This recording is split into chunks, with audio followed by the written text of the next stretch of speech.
Hello friends, welcome to the study IQs YouTube channel. मेरा नाम है विशाल चौहान और हिस्ट्री की अपनी सीरीज में आज बहुत इंपॉर्टेंट टॉपिक हम पढ़ने जा रहे हैं।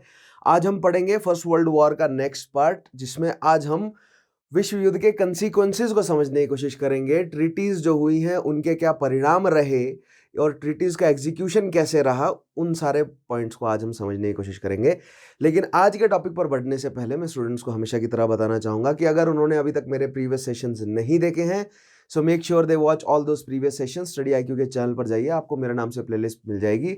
उस प्लेलिस्ट को एक्सेस कीजिए और make sure you watch all those previous sessions, क्योंकि आज फर्स्ट वर्ल्ड वॉर का 5th पार्ट पढ़ रहे हैं हम। इससे पहले 4 पार्ट पढ़े हैं हमने। अगर आपने वो चारों पार्ट थॉरोली फॉलो नहीं किए तो फर्स्ट वर्ल्ड वॉर की जो डीप सेंस मैंने क्रिएट करी है, जो फर्स्ट वर्ल्ड वॉर के कॉन्सेप्ट्स को मैंने बिल्ड किया है, वो आप नहीं समझ पाएंगे। और अगर आप पिछले सेशंस नहीं देखते हैं तो आपको नहीं पता चलेगा कि किस तरह हम ज़्यादा से ज़्यादा फैक्ट्स तो इकट्ठा कर ही रहे हैं, लेकिन हमारा मेन एम्फेसिस की एम्फेसिस रहता है कॉन्सेप्ट बिल्डिंग पर, ताकि अगर आप किसी भी एग्जामिनेशन में बैठे तो एग्जामिनर आपको स्टंप ना कर सके।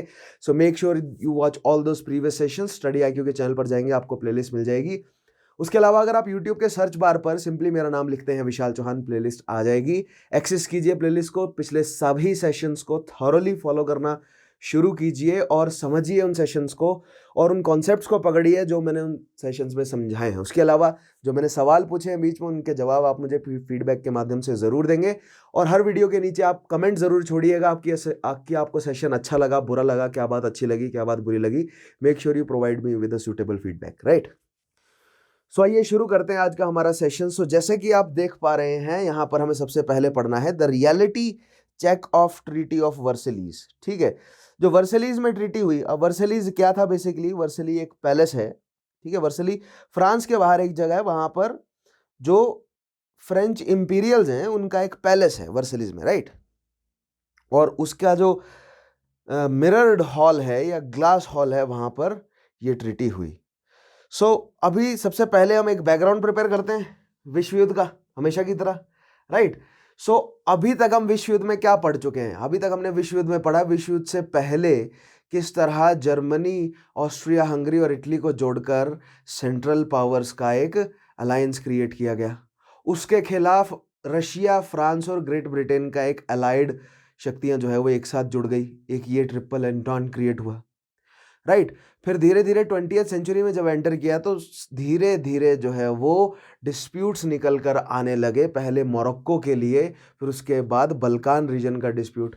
फिर हमें फर्स्ट बल्कान वॉर और सेकंड बल्कान वॉर देखने को मिलती है। फिर उसके बाद ऑस्ट्रिया के आर्च ड्यूक को मार दिया गया, जो कि फर्डिनेंड को मार दिया गया, क्योंकि सर्बिया के साथ डिस्प्यूट चल रहा था ऑस्ट्रिया हंगरी का। सो ऑस्ट्रिया हंगरी सर्बिया का डिस्प्यूट, वहां पर आर्च ड्यूक को मार दिया गया, who was the heir to the throne of Austria. उसके बाद से हमारा जो है वो एस्केलेट हो गया है फर्स्ट वर्ल्ड वॉर, और डी एस्केलेशन की कोशिश नहीं की गई। तुरंत रशिया द्वारा मोबिलाइज कर दिया गया अपने सैनिकों को। जर्मनी ने इस मोबिलाइजेशन को युद्ध की घोषणा समझा। जर्मनी ने फ्रांस पर युद्ध छेड़ दिया, ब्रिटेन ने जर्मनी पर युद्ध छेड़ दिया, और हमें एक ऑल आउट वॉर जो है वो नतीजतन नजर आई। इन सभी बड़ी शक्तियों ने यह सोचा था कि युद्ध जो है वो क्रिसमस तक हमारा खत्म हो जाएगा, लेकिन युद्ध क्रिसमस तक नहीं सिमटा, राइट। युद्ध जो है वो काफ़ी लंबा जो है वो खिंचा। फिर हमने देखा एक एक करके कि किस तरह इटली जुड़ा, किस तरह यूनाइटेड स्टेट्स ने जो है वो अपने आप को जोड़ा युद्ध के साथ। तो इन सारे चरणों से हम गुजरे हैं। उसके अलावा ट्रेंच वॉरफेयर हमने समझा, ठीक है, किस तरह जर्मनी ने 2 फ्रंट वॉर लड़ा है और किस तरह जर्मनी ने ऑस्ट्रिया, बुल्गारिया और ऑटोमन की भी मदद करी है। गैलीपली पेनिनजुला पे किस तरह अलाइड फोर्सेस ने ऑटोमन्स को हराने की कोशिश करी, लेकिन जीत नहीं सके।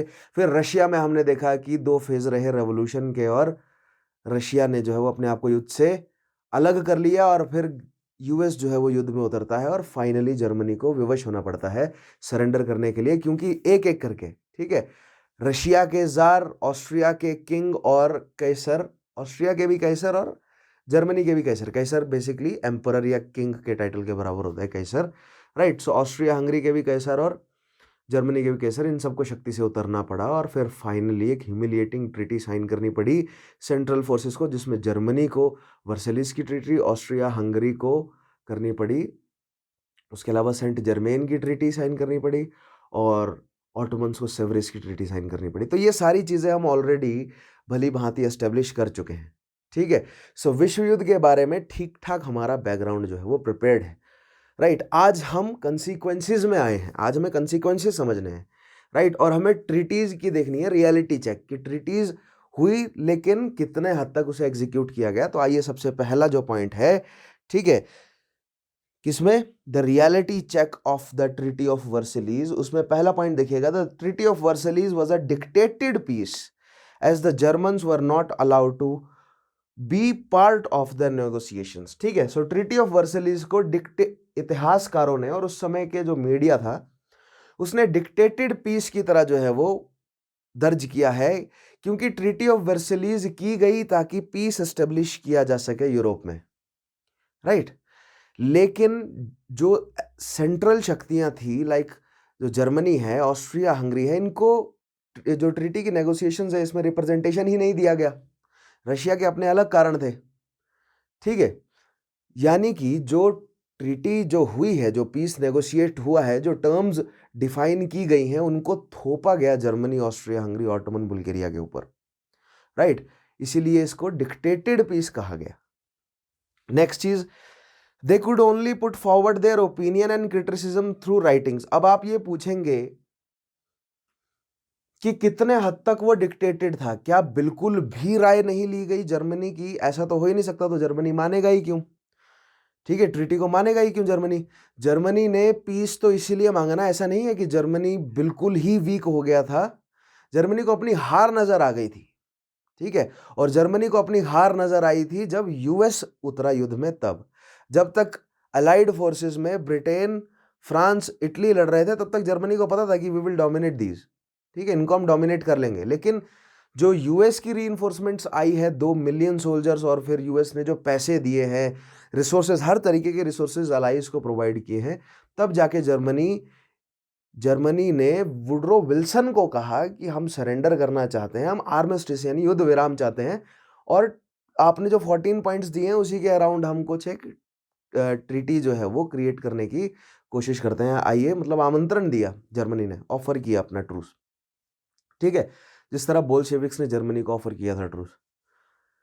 सो पॉइंट यहां पर ये है कि जर्मनी अगर चाहता तो ऑब्जेक्ट कर सकता था, तो क्या जर्मनी को ऑब्जेक्ट करने का कोई जरिया दिया गया इस ट्रीटी नेगोशिएशंस में? सो बिल्कुल, जर्मनी को भले ही ना बुलाया गया हो वर्सलीज, लेकिन जर्मनी को आप पूरी इजाजत दी गई कि आप लिखित में अपने ऑब्जेक्शंस भेज सकते हैं। सो अभी तक ट्रीटी के हमने जितने भी पॉइंट्स पढ़े हैं ना, उन्हीं को ही आगे हम जर्मनी की तरफ से आज डिस्क्राइब करने की कोशिश करेंगे। लेकिन जर्मनी ने ऑब्जेक्शंस जो हैं वो प्रोवाइड करे अपने, ठीक है, writing criticism through writings. Now all their criticisms were ignored, Germany के सभी क्रिटिसिज्म को इग्नोर कर दिया गया। Only the clause of loss of territory was the one where Germans were compensated. Industrial region of Upper Silesia in the Western Prussia was handed over to Germans after a vote. Now, ये जो अपर Silesia वाला reason है ना, ये Czechoslovakia को जा रहा था, ठीक है, कुछ हिस्सा पोलैंड के पास भी जाना था सिलेसिया का। अब ये जो अपर सिलेसिया वाला रीजन है, ये वेस्टर्न प्रूशिया में पड़ता है और ये इंडस्ट्रियलाइज था, वेल इंडस्ट्रियलाइज था। सो ट्रीटी ऑफ वर्सलीज की कोशिश यही थी कि जर्मनी की जो इंडस्ट्रियल शक्ति है उसको कम से कम कर दिया जाए, जर्मनी की सैन्य शक्ति को कम से कम कर दिया जाए, जर्मनी के ऊपर वॉर रिप्रेशंस के नाम पर इतनी बड़ी रकम थोप दी जाए कि आगे आने वाले 30 सालों तक लगभग जर्मनी इकोनॉमिकली अपने आप को रिवाइव ना कर सके। क्योंकि इस मॉडर्न वर्ल्ड में अपने आप को इकोनॉमिकली रिवाइव करना और अपने आप को इकोनॉमिकली कॉलोनाइज होने से बचाने के लिए अपने आप को इंडस्ट्रियलाइज करना, एक इंपीरियलिस्टिक शक्ति के रूप में अपने आप को एस्टेब्लिश करना बहुत अनिवार्य था, जो कि जर्मनी किया भी, राइट, वर्ल्ड वॉर 1 से पहले। लेकिन जर्मनी के एम्बिशंस एक्सीड कर गए उसकी कैपेबिलिटीज से। ऐसा नहीं है कि जर्मनी कैपेबल नहीं था, लेकिन जो अलायंस था ना, मैंने बोला ना, ऑस्ट्रिया हंगरी बुल्गारिया सबको लेकर जर्मनी ही चल रहा था। जर्मनी ही एक साइड रशिया से और एक साइड अलाइज से लड़ रहा था। अगर रशिया युद्ध में नहीं उतरता ना, तो जर्मनी बहुत आसानी से अलाइज से जीत जाता। रशिया के पास संख्या थी, उसके पास इंडस्ट्रियल जोर नहीं था, लेकिन एक बहुत बड़ा हिस्सा जर्मन वॉर रिसोर्सेज का, भले ही वो सैनिक हो, मिलिट्री जनरल्स हो, इंटेलिजेंस हो, इक्विपमेंट्स हो, इंडस्ट्रीज हो, सारी चीज़ें जो है वो ईस्टर्न फ्रंट में जुड़ी रही। अगर वो सभी वेस्टर्न फ्रंट पे कंसंट्रेटेड होता तो वर्ल्ड वॉर 1 का नतीजा कुछ और होता। आज कुछ कुछ और तरीके का इकोनॉमिक सिस्टम दुनिया को देखने को मिलता। ठीक है, इसीलिए जो एलाइज हैं वो हर मुमकिन कोशिश करना चाहते थे कि ऐसा फिर से ना हो। इसीलिए जर्मनी से सभी मुमकिन ऐसे रिसोर्सेज जो कि जर्मनी को फिर से एक बड़ी इकोनॉमिक शक्ति बनाने देंगे, वो सब जर्मनी से छीन लिए गए, जिनमें से एक बहुत इंपॉर्टेंट था जर्मनी के जो इंडस्ट्रियलाइज्ड टाउन्स सिटीज़ हैं वो जर्मनी से छीना जाना। सो चेकोस्लोवाकिया और पोलैंड में प्रूशिया का काफ़ी सारा रीजन जो है वो दे दिया गया जो कि इंडस्ट्रियलाइज था। उसके अलावा जर्मनी की सेना को कंस्ट्रेंट कर दिया गया, तो वो तो हम जानते हैं। लेकिन जर्मनी ने बहुत बड़े लेवल पर प्रोटेस्ट किया और तब जाकर अपर सिलेशिया जो है वो जर्मनी को वापस कर दिया गया। ठीक है, now next is the clause of डिसआर्मामेंट of Germany. Germany को डिसआर्मामेंट करने का जो क्लॉज है, आइए देखते हैं उसमें क्या खोटा है और उसको किस तरह इंप्लीमेंट किया गया। Now it made it virtually important and the reparations charged upon the Germans were unjustified. ठीक है, किसको? जर्मनी को इंपोर्टेंट बना दिया, नपुंसक बना दिया जर्मनी को। किस सेंस में? कि जर्मनी जो है वो अपनी इकोनॉमी को रिवाइव ना कर सके। अब जर्मनी जो कि इतने बड़े विश्व युद्ध से गुजरा, निकोलस शक्ति से उतरे, उसके बाद जो है वो एक सूडो रिपब्लिक जो है वो एस्टेब्लिश हुआ है। सूडो रिपब्लिक इसलिए कहा मैंने क्योंकि वो मिलिट्री जर्नल्स द्वारा बैक्ड ही है अभी भी। ठीक है, कहने का मतलब ये कि अभी सिविल वॉर्स चल रहे हैं जर्मनी के अंदर, अभी जर्मनी की जो सरकार है वो स्टेबल नहीं है।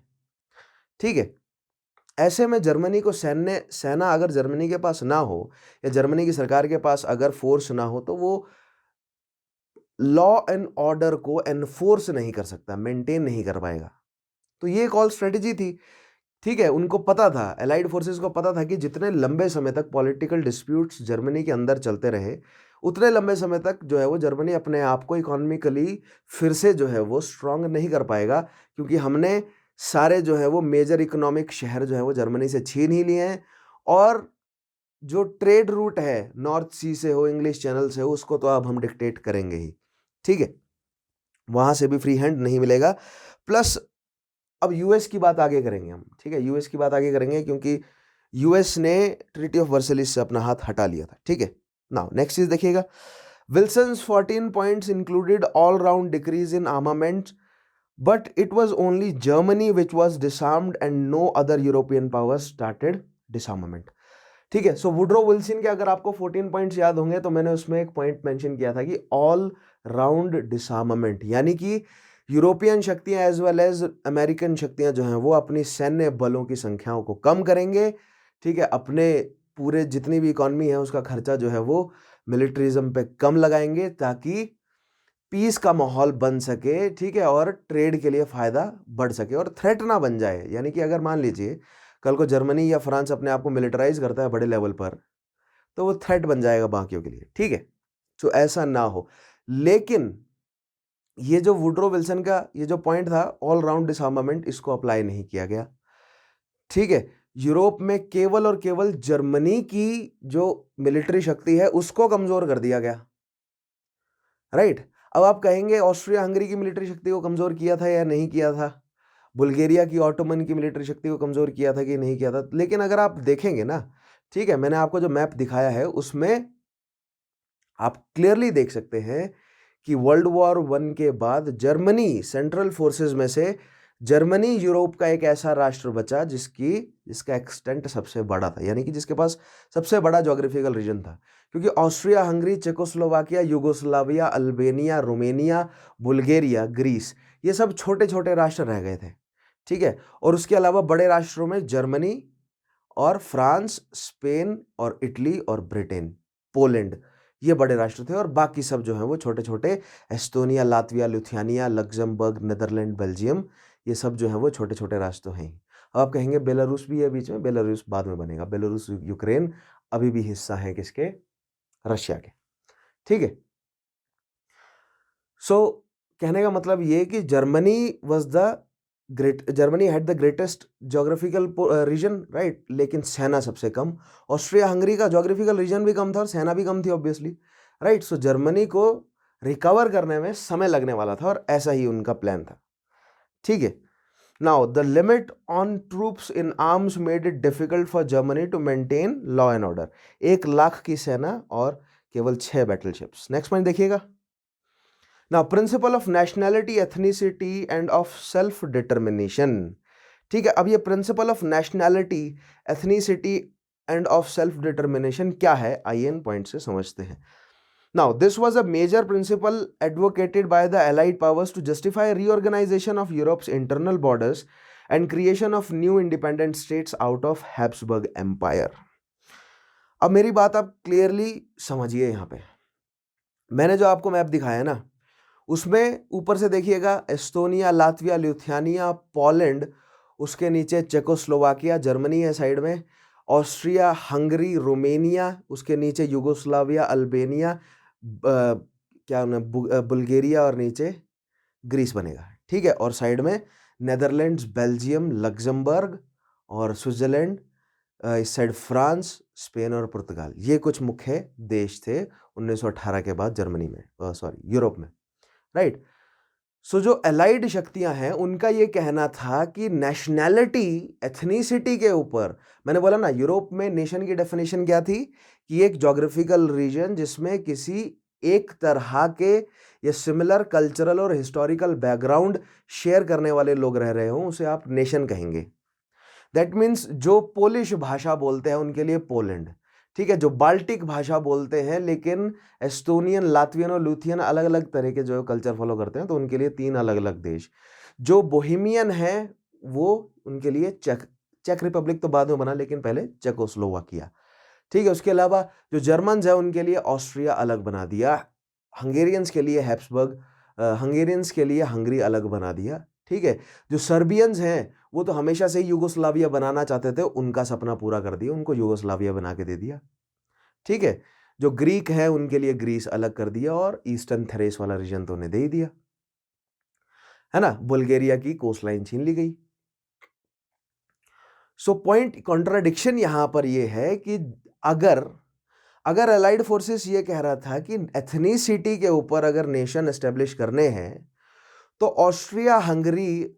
ऑस्ट्रिया के जर्मनी से रिलेशन बनाने पर क्यों जो है वो रोक लगा दी गई, क्योंकि ऑस्ट्रिया और जर्मनी दोनों जर्मन भाषा बोलने वाले राष्ट्र बने। ठीक है, सिमिलरली बहुत सारे ऐसे रीजन चेकोस्लोवाकिया में, ठीक है, बहुत सारा ऐसा रीजन है जो जर्मन भाषा बोलता है। पोलैंड में बहुत सारा ऐसा रीजन है जो नया देश बना, राइट, उसमें जर्मन भाषा बोलने वाले लोग हैं।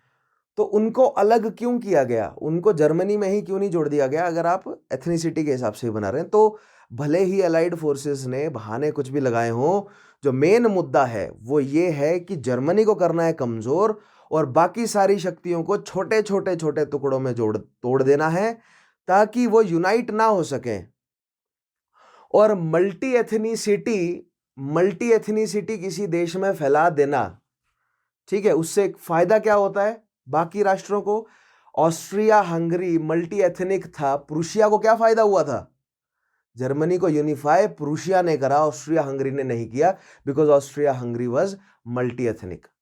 तो यही जो अलाइड फोर्सेस है उनको यही तो फायदा है कि अगर सेंट्रल यूरोप वाला पूरा रीजन मल्टी एथनिसिटी में उलझा रहे तो वो आपस में, यानी कि अगर पोलैंड में जर्मन और जूइश दोनों जर्मन भाषा बोलने वाले जूइश और क्रिश्चियन दोनों हैं, ठीक है, उसके अलावा अन्य भाषा बोलने वाले लोग, स्लेविक लोग भी अगर वहां पर हैं, बोहेमियंस भी हैं, तो उनका आपस में हमेशा एथनिकल क्लैश चलता रहेगा। ठीक है, इससे पॉलिटिकल स्टेबिलिटी नहीं आ पाएगी। ब्रिटेन का इकोनॉमी या ब्रिटेन का इंडस्ट्रियल रेवोल्यूशन जल्दी ले आने के पीछे एक बहुत इंपॉर्टेंट कारण मैंने पॉलिटिकल स्टेबिलिटी समझाया था। सो सेंट्रल यूरोपियन शक्तियों में पॉलिटिकल स्टेबिलिटी ना आ सके, ये एक बहुत बड़ा एम्बिशन था अलाइड फोर्सेस का, इसीलिए उन्होंने ये टुकड़े कर दिए देशों के, भले ही उन्होंने कारण कुछ भी बताया हो। ठीक है, देखिएगा। Now, this was a major principle advocated by Allied powers to justify reorganization of Europe's internal borders and creation of new independent states out of Habsburg Empire. Habsburg Empire को तोड़ दिया गया, ऑस्ट्रिया, हंगरी, चेकोस्लोवाकिया, रोमेनिया को दिया गया कुछ reason, और कुछ रीजन दिया गया आपका इसको यूगोस्लाविया को। ठीक है, स्लोवेनिया, स्लोवाकिया, क्रोएशिया वाला रीजन जो है वो तोड़कर यूगोस्लाविया बना दिया गया। Now, but it was not completely followed. Breakdown of German nationalism देखते हैं कैसे किया गया। ठीक है, जर्मन नेशनलिज्म को तोड़ना बहुत जरूरी था, फॉर ऑब्वियस रीजंस, आप समझ ही गए होंगे उन रीजंस को, ठीक है।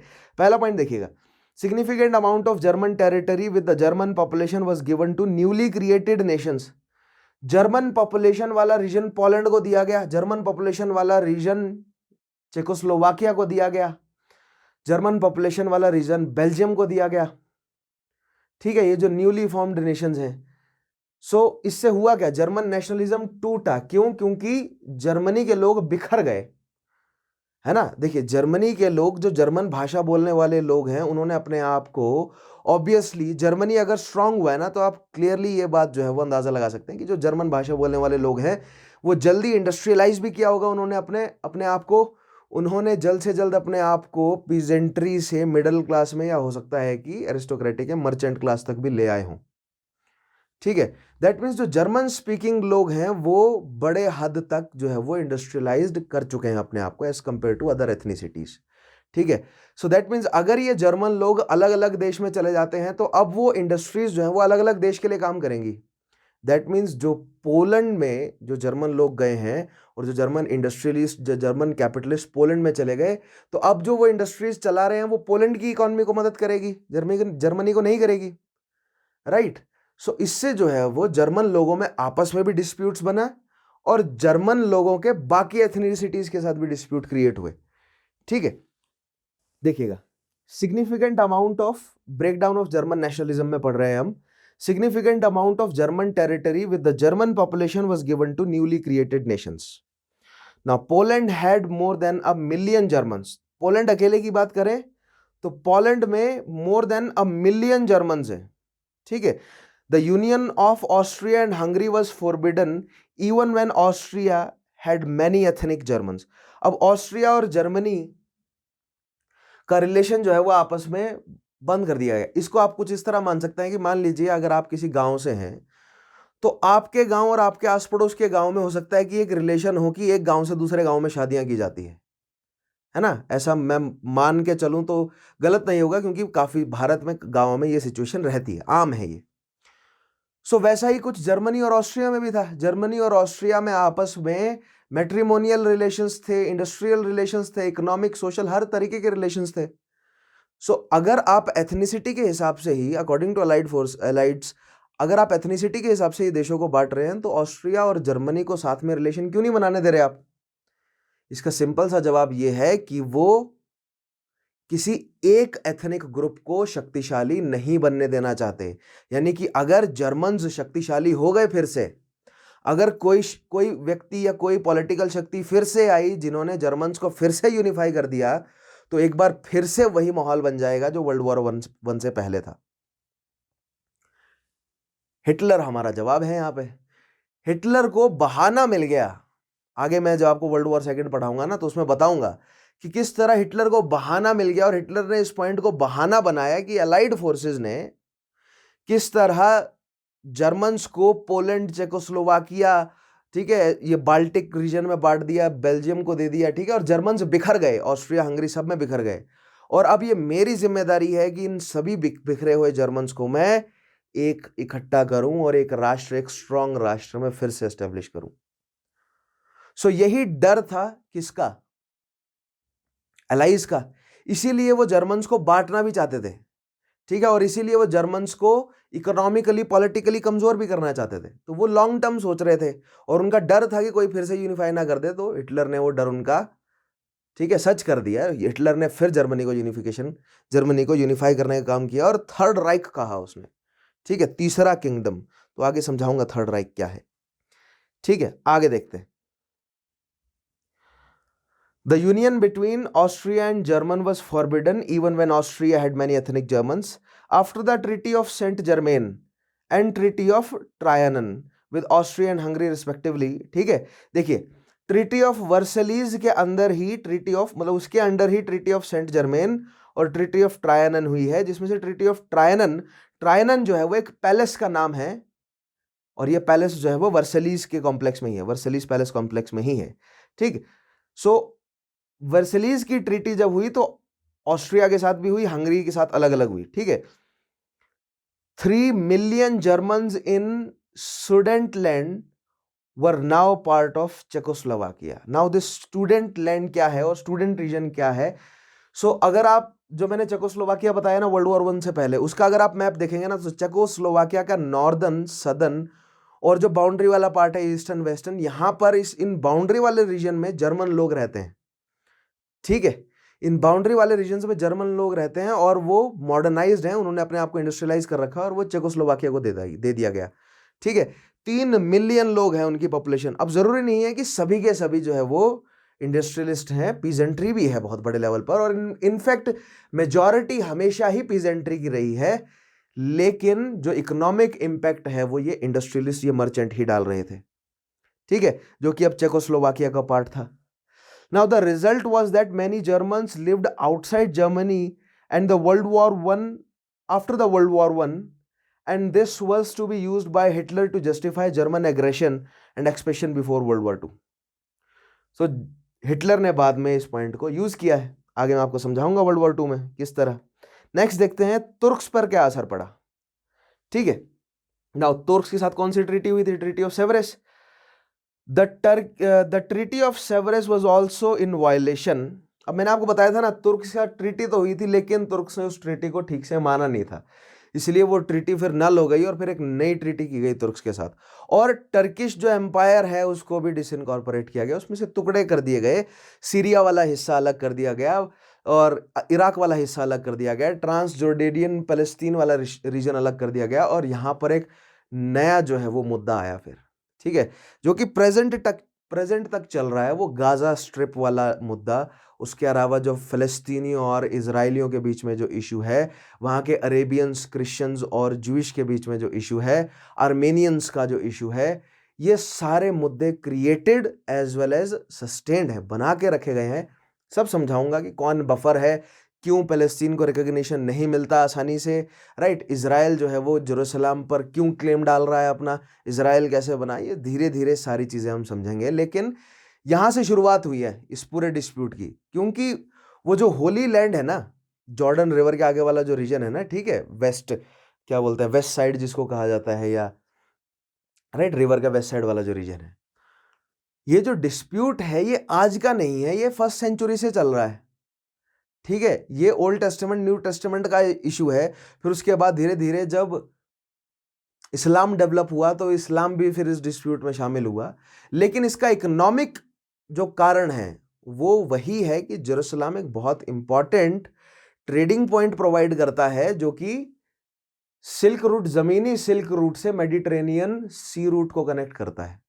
सो इकोनॉमिक कारण ये है कॉन्स्टेंटिनोपल, जेरूसलम और यहाँ के बहुत सारे शहरों में।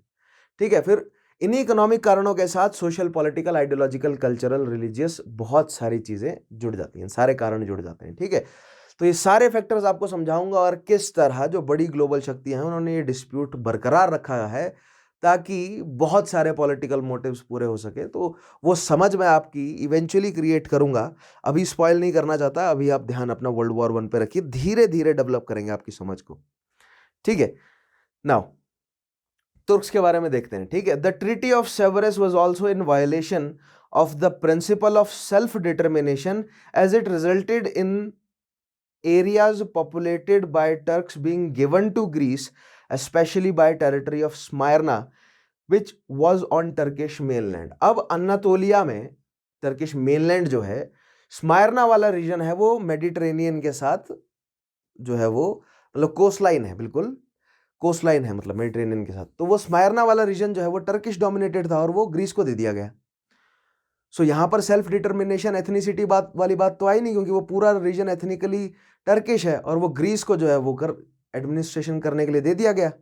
ठीक है, सो यहाँ पर टर्किश लोगों ने बात मानी नहीं। जब ग्रीक्स ने वहां पर सेटल होना शुरू हुआ तो टर्किश लोगों ने उन्हें भगा दिया। ठीक है, now this resulted in rise of nationalism in Turkey and the nationalist under Mustafa Kemal rejected the treaty of Sevres. अब ये मुस्ताफा केमल जो है वो धीरे धीरे आगे चल के टर्की को नेशनलाइज करने का काम करेंगे और बहुत सारी चीज़ें हम मुस्ताफा केमल के बारे में आगे पढ़ेंगे। ठीक है, और ये मुस्ताफा केमल का नाम अभी रिसेंटली आपने सुना भी होगा, जब हाजिया सोफिया वाला डिस्प्यूट फिर से आके खड़ा हुआ था। तो हाजिया सोफिया अभी क्या है, ठीक है, वो भी आपको मैं समझाऊंगा। खैर, so under Mustafa Kemal treaty of Sevres को रिजेक्ट कर दिया गया। The Greeks were chased out of Smyrna and Mustafa Kemal forced a renegotiation. Smyrna and some other former territories of the Ottoman Empire were restored to Turkey through the treaty of Lausanne. अब ये Lausanne जो reason है ये कहाँ पर है आपका, Switzerland में, ठीक है। सो ट्रीटी ऑफ लॉसेन हुआ और उससे स्मायरना दे दिया गया। उसके अलावा जो गैलीपली वाला जो रीजन है, जो दारदनल्स वाला रीजन है, वो टर्की को चलाने के लिए फिर से दे दिया गया। लेकिन इसमें एक और ट्रीटी की गई, मतलब जो ये दूसरी ट्रीटी थी, उसमें ये बात क्लियर कर दी गई कि अब टर्की जो है वो दारदनल्स में कोई भी इंटरफेरेंस नहीं क्रिएट करेगा। यहाँ से फ्री ट्रेड जो है वो ब्लैक सी के लिए चालू रहेगा कॉन्स्टेंटिनोपल से। जिस पॉइंट को जो है वो मान भी लिया किसने, टर्की ने, क्योंकि उनके लिए भी वो इकोनॉमिकली बेनिफिशियल तो था ही, ठीक है। लेकिन जैसे कि मैंने आपको मैप पहले दिखाया था कि टर्की में इटालियन को बांट दिया गया, टर्की वाला हिस्सा ही, ठीक है। कुछ हिस्सा फ्रेंच को दे दिया, कुछ हिस्सा लीग ऑफ नेशंस के पास रहा, कुछ हिस्सा ब्रिटेन को। किस तरह सीरिया जो है वो बांट दिया गया, Syria, Iraq, Palestine, Transjordan, ये सारा रीजन जो है वो फ्रांस और ब्रिटेन में बांट दिया गया। तो ये तो हम ऑलरेडी एस्टेब्लिश कर ही चुके हैं। अब देखते हैं अरब्स के साथ क्या रहा इस ट्रीटी का, ठीक है। सो टी.ई. लॉरेंस और the Lawrence of Arabia was a British officer who played a major role in inciting Arabs against the Turks, ठीक है। अब देखिए, मैंने आपको कल भी बताया था कि जो ईरानियन रीजन है, अफगानिस्तान वाला रीजन है, इसमें जो अरब हैं, और जो सऊदी वाला रीजन है, इसमें जो अरब्स हैं, ये टर्किश, ये बेसिकली सब मुस्लिम्स हैं। और खिलाफत किसके पास है, खलीफा कौन है, तुर्की में अभी। सो दैट मीन्स ये किसकी बात मानेंगे, तुर्की खलीफा की बात मानेंगे सारे ये, ठीक है। सो दैट मीन्स ये कि अगर इन सभी लोगों को ब्रिटिश अपने कंट्रोल में कर लेते हैं तो ये तुर्क के खिलाफ कर सकते हैं। क्यों?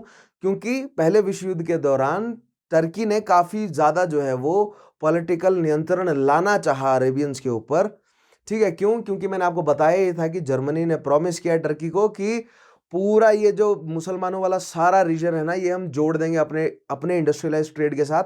आप सबको हम इंडस्ट्रियलाइजेशन देंगे, आपके यहाँ से पूरा ट्रेन रूट गुजरेगा। और जो ये अलाइड फोर्सेस ने, जो ये पुराना ऑर्डर है मेडिटेरेनियन, नॉट मेडिटेरेनियन, लेकिन जो अटलांटिक और इंडियन ओशियन वाला जो पूरा ट्रेड है इनका, वो सब बेमतलब रह जाएगा जब हम सब जुड़ जाएंगे, ठीक है। सो यही बात तुर्की के यंग टर्क्स ने अरेबियंस को समझाई। इसीलिए जो नॉर्दर्न पर्शिया वाला जो रीजन है, उसने रशियंस और ब्रिटेन की सहायता नहीं करी, इसलिए रशिया के लिए जो है वो सप्लाई लाइन भी रुक गई। सो एक साइड प्रोपेगेंडा ने चलाया था, तो दूसरी साइड प्रोपेगेंडा अंग्रेजों ने भी चलाया था, ठीक है। और अंग्रेजों की तरफ से इस प्रोपेगेंडा को हैंडल करने वाला जो व्यक्ति था, उसका नाम था टी.ई. लॉरेंस या लॉरेंस ऑफ अरेबिया, ठीक है। तो आइए देखते हैं। T E. Lawrence was a British officer who played a major role in inciting Arabs against the Turks. He led the revolts by the Arabs against the Ottoman Empire from 1916 to 18. After supporting the Allies in World War I, the Arabs hoped for independence, but their hopes remained unfulfilled. Arabs were also unhappy with the talks regarding creation of a Jewish state within Palestine.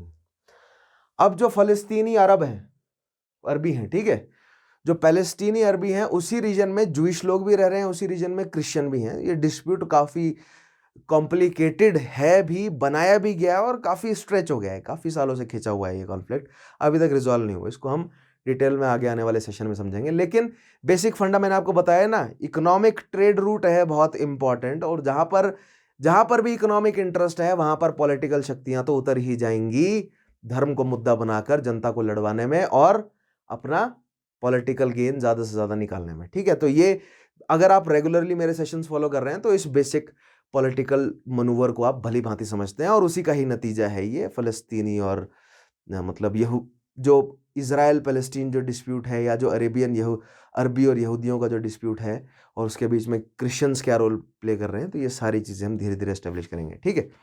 खैर, और basic essence तो I guess आपको पता चली गई है। सो Arabian लोगों को ब्रिटिशर्स ने क्या कहा कि आप हमारा साथ दो, आप तुर्कियों का साथ ना दो, आप हमारा साथ दो। जैसे ही ये विश्व युद्ध खत्म होगा हम आपको आज़ादी देंगे पूरी प्रॉपर, ठीक है।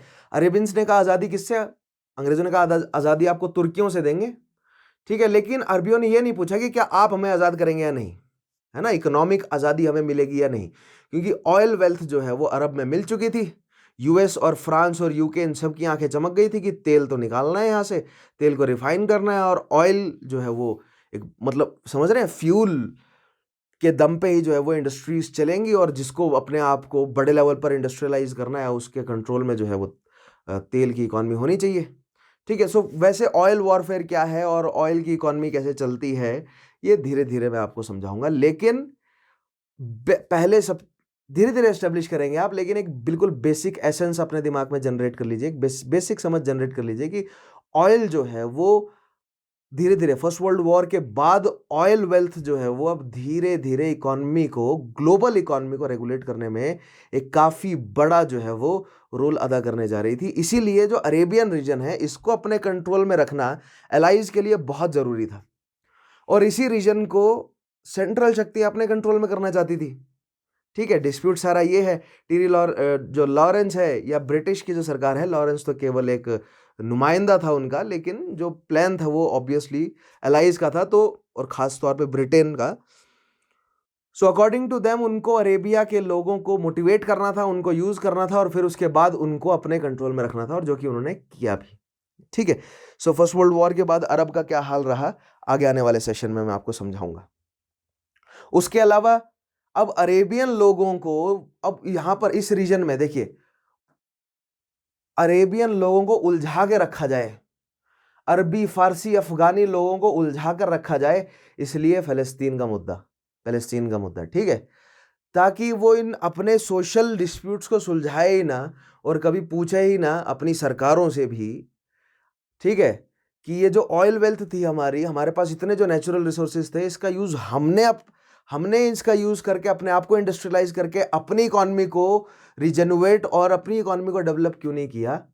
हमारी ऑयल वेल्थ का यूज़ करके कोई और जो है वो अपनी इकॉनमी को क्यों रेगुलेट कर ले रहा है, कोई और अपनी इकॉनमी को क्यों डेवलप कर रहा है, राइट। तो ये पॉलिटिकल मनूवर्स आपको समझने चाहिए। भारत में भी इस तरह के बहुत सारे ऐसे मुद्दे हैं जिससे भारत की सोसाइटी को आपस में लड़वाया जाता है, ताकि भारत की सोसाइटी कभी सरकार से ये ना पूछे, उस सिचुएशन में ही ना रहे, या उस अवस्था में ही ना रहे कि जो कोई भी सरकार है, मैं करंट सरकार की बात नहीं कर रहा हूं, ऐसा नहीं कि प्रेजेंट की सरकार ऐसा कर रही है, ये ट्रेंड है, और ये ट्रेंड भारत का नहीं है, ग्लोबल ट्रेंड है। प्रेजेंट सरकार ने भी ऐसा किया, इससे पहले वाली सरकारों ने भी ऐसा ही किया था। प्रोपेगेंडा जो है वो चला आ रहा है आज़ादी के बाद कुछ सालों तक सरकारों ने जो है वो ठीक तरीके से काम करने की कोशिश करी, इंडिया को एक सुपर पावर बनाने की कोशिश जो है वो करी गई, लेकिन इंडिया बहुत ज़्यादा गरीब था जब आज़ाद हुआ था, राइट। फिर धीरे धीरे इंडिया जो है वो बाकी बड़े देशों के इन्फ्लुएंस में आ गया, वो मैं आपको पोस्ट इंडिपेंडेंस में जब पढ़ाऊंगा, ठीक है, तब समझाऊंगा वो पूरा प्रोसीजर कैसे गुजरा है, किस, ठीक है। सवाल है कि भारत जो है वो अन्य ग्लोबल शक्तियों के साथ कहाँ पर स्टैंड करता है, क्या भारत एक ग्लोबल सुपर पावर बनने की अवस्था में आज़ादी के बाद था, क्या कदम उठाए गए हैं, क्या अभी है, इन सारी चीज़ों को आपको समझना बहुत ज़रूरी है। इन सारे सवालों के जवाब हम धीरे धीरे करके ढूंढेंगे ही, ठीक है। आगे बढ़ते हैं। सो ये लास्ट पॉइंट देखिएगा, Arabs were also unhappy with the talks regarding creation of a Jewish state with in Palestine. Alright, आगे देखिए, इंडियंस, अब भारतीयों पर क्या असर पड़ा, ठीक है, विश्व युद्ध का। Now, India did not gain any real autonomy even when many Indian soldiers fought on the side of British. ठीक है, भारतीयों को ऑटोनॉमी नहीं मिली, तो ये पॉइंट हमने भली भांति एस्टेब्लिश किया है कि किस तरह अगस्त डिक्लेरेशन हुआ 1917 में, जिसमें बोला गया भारतीयों को जो है वो ऑटोनॉमी प्रोवाइड की जाएगी, एक रिप्रेजेंटेटिव गवर्नमेंट एस्टेब्लिश की जाएगी, हमारी युद्ध में मदद कर दो। ये बहुत सारी बातें जो है वो करी गई अंग्रेजों द्वारा, जिनको हमने ऑलरेडी एस्टेब्लिश कर लिया है, ठीक है, लेकिन भारत में कुछ असर नहीं हुआ। The war AIIMS of allied powers included self governance and self determination. The government of India act 1919 failed to meet the aspirations of the Indian National Congress. The dismemberment of Turkey was also a major grievance among the Muslims. The British had promised to the Indians a lenient treatment to the Ottoman Empire, and after the World War I, in return for Indian support, but the British did not keep their promise. ठीक है, these factors along with colonial oppression in the form of Jallianwala Bagh massacre and Rowlatt Act served as triggered for खिलाफत and non-cooperation movement in India. So Bharat में प्रथम विश्व युद्ध के दौरान क्या क्या घटनाएं घटी हैं वो हम बेहतरीन तरीके से एस्टेब्लिश पुराने पिछले सेशंस में कर चुके हैं. अगर आपने मेरे वो पिछले सेशंस नहीं देखे हैं सो make sure you watch all those previous sessions. उसमें मैंने आपको डिटेल में समझाया है कि किस तरह यूरोप में तो छिड़ा था विश्व युद्ध, ठीक है, और भारत में उस विश्व युद्ध का, उस यूरोप की और ब्रिटेन का उस विश्व युद्ध में जो उलझा हुआ है ब्रिटेन, उसका इस्तेमाल किस तरह भारत में पॉलिटिकल और प्रेशर ग्रुप्स ने किया, ठीक है, जिसमें हमें होम रूल मूवमेंट नजर आता है. गांधी जी ने अपना नॉन कोऑपरेशन और खिलाफत मूवमेंट जो है वो शुरू ही इसीलिए किया. गांधी जी को नॉन कोऑपरेशन शुरू करना था, लेकिन खिलाफत मूवमेंट इसलिए हुआ क्योंकि ऑटोमन एम्पायर को डिसॉल्व कर दिया गया और टर्की बना दिया गया और बाकी सारे रीजन जो हैं वो ऑटोमन से छीन लिए गए, ठीक है. इसके खिलाफ में खिलाफत आंदोलन शुरू हुआ और गांधी जी ने उन दोनों को जोड़कर एक बड़ा मास मूवमेंट भारत को पहली बार दिया, ठीक है. सो ये सारी चीजें, ये सारे पॉइंट्स हम ऑलरेडी एस्टेब्लिश कर चुके हैं अपने मॉडर्न हिस्ट्री वाले पॉइंट में. अगर आपने नहीं पढ़ा है so make sure you watch all those previous sessions, ठीक है. अब देखिए economic viability. It was ironical that Allied powers used the principle of economic viability to justify that the newly created states needed areas having German population, but the union between Austria and Germany was ignored even when it made perfect economic sense. देखिए बिल्कुल simple सी बात है. Germany, अब जब ये objection उठाया गया German लोगों द्वारा कि हमें जो है वो दूसरे देशों में क्यों डाला जा रहा है, तो एलाइज ने इसका एक जवाब दिया कि आप लोग जो हैं वो थोड़े से मॉडर्नाइज्ड हैं, आप लोगों ने थोड़े जो इंडस्ट्रीज एस्टेब्लिश कर ली हैं, आप लोग कैपिटलिस्ट हैं, और जो ये बाकी जो देश बन रहे हैं इनके लोगों को आपकी गाइडेंस की ज़रूरत है क्योंकि आप इनको इंडस्ट्रियलाइज करने में मदद करेंगे, ठीक है. सो आपकी प्रेजेंस होना वहाँ पर उनको मॉडर्नाइज, उनको इंडस्ट्रियलाइज करने में मदद करती है, इसीलिए आपका उन देशों में होना ज़रूरी है, ऐसा तर्क दिया गया. लेकिन जब ऑस्ट्रिया जर्मनी की बात आई तो ऑस्ट्रिया जर्मनी में जो यूनियन है वो फॉरबिड कर दी गई, जबकि ऑस्ट्रिया और जर्मनी अगर एक साथ जुड़ जाता है तो इकोनॉमिकली दोनों ही देशों को बूम मिलेगा. सो यही तो नहीं चाहते थे ना, ऑब्वियसली एलाइज यही नहीं चाहते थे कि कोई भी देश, मतलब यूरोपियन शक्तियां जो है वो अपनी इकोनॉमी को डेवलप करें. यूरोपियन जो राष्ट्र बने हैं ना नए, वो अपनी इकोनॉमी को डेवलप करें, इतना डेवलप करें कि उनके पास परचेजिंग पावर आ जाए, ताकि जो अन्य प्रोड्यूसिंग कंट्रीज हैं लाइक ब्रिटेन, फ्रांस, यूएस, ये अपने प्रोडक्ट्स को डंप कर सके इन नए यूरोपियन देशों में. ये था इनका लॉन्ग टर्म प्लान कि जो नए यूरोपियन देश बने हैं ये अपनी इकोनॉमी को इतना रेगुलेट कर ले, इतना रिजेनरेट कर ले केवल कि इनके पास परचेजिंग पावर आ जाए, ताकि ब्रिटेन, फ्रांस और यूएस जैसे अन्य प्रोड्यूसिंग इंडस्ट्रियलाइज्ड देश अपने प्रोडक्ट्स को एक्सपोर्ट कर सके इन यूरोपियन देशों में. वो उनको खुद जो है वो एज एन इंडिविजुअल इंडस्ट्रियलाइज्ड शक्ति नहीं बनना देना चाहते थे, इसीलिए जर्मनी के टुकड़े किए गए, इसीलिए ऑस्ट्रिया हंगरी को अलग किया गया, इसीलिए सर्बिया यूगोस्लाविया वाला डिस्प्यूट वहां पर बना के रखा गया, इसीलिए पैलेस्तीन का डिस्प्यूट है, इसीलिए भारत अफगानिस्तान के बीच में पाकिस्तान है, इसीलिए कश्मीर का मुद्दा है. ये सारी चीजें लॉन्ग टर्म सोचकर बनाई गई हैं, ठीक है, ताकि इंडस्ट्रियलाइजेशन को हैम्पर किया जा सके, ठीक है. आगे बढ़ते हैं. Loss of the colonies. देखिए कॉलोनीज का घाटा किस किस को हुआ. The objection to loss of African colonies by German was genuine. अब सभी कॉलोनियल्स हैं, ठीक है, सभी कॉलोनियल शक्तियां हैं, जर्मनी की भी कॉलोनीज है, ब्रिटेन की भी, फ्रांस की भी कॉलोनी है, और युद्ध अगर यूरोप की धरती पर हुआ है तो जर्मनी की कॉलोनीज छीनने का क्या मतलब बना आपका, ठीक है. तो यहां पर बेसिकली ये इंपीरियलिज्म का ही युद्ध था. ये युद्ध इंपीरियलिस्टिक कैपिटलिस्टिक शक्तियों का ही था, जिसमें जो रॉयल शक्तियां हैं उनके अपने इंटरेस्ट थे, जो मर्चेंट्स कैपिटलिस्ट है उनके अपने इंटरेस्ट थे, और जो आर्मी जनरल्स है उनके अपने इंटरेस्ट थे, ठीक है. लेकिन अल्टीमेट गोल ये था कि अपनी शक्ति को या अपने अलाइज को सबसे, मतलब ग्लोबल सुपर पावर बनना है, right. So that means global super power बनना है तो जर्मनी की जो जितनी भी कॉलोनियल पोजेशंस हैं वो उससे छीननी पड़ेंगी, और वही हुआ भी. But distribution was not impartial and was for satisfying imperialistic ambitions of the allied powers, ठीक है. The League of Nations handed over these colonies as mandates only to the member of allied powers. अब League of Nations establish हुआ, league of Nations पर अलग से session लूंगा, और league of Nations किस तरह आइडिया था वुडरो विल्सन का, लेकिन यूएस कभी लीग ऑफ नेशंस का पार्ट बना ही नहीं, ठीक है, लंबे समय तक नहीं रहा, अलग हो गया लीग ऑफ नेशन से।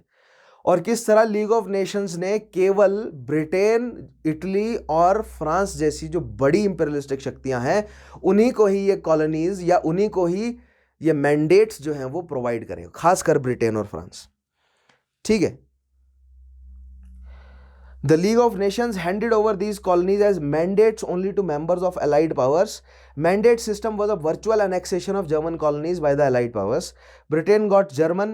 अब ब्रिटेन को जर्मन ईस्ट अफ्रीका मिला, France got Cameroon and Togoland, while the rest of these two colonies were given to Britain, ठीक है। सो ब्रिटेन और फ्रांस ने मिलकर जो 4 कॉलोनीज थी अफ्रीका में जर्मनी की, वो आपस में बांट ली, और बाटी किस तरह की, ये मैंडेट है, यानी कि इनके प्रोटेक्शन में रहेंगे, और ब्रिटेन और फ्रांस जो है वो उन कॉलोनीज को प्रिपेयर करेंगे इंडिपेंडेंस के लिए। तो देख रहे हैं कितना ग्लोरीफाइड शब्दों में लिखा गया है। मोटी मोटी बात यह है कि अब वो उनकी कॉलोनीज हैं। ये बेसिकली ये जो मैंडेट सिस्टम है, it is basically a new word for colonization, और कुछ नहीं, कॉलोनाइज ही करा है।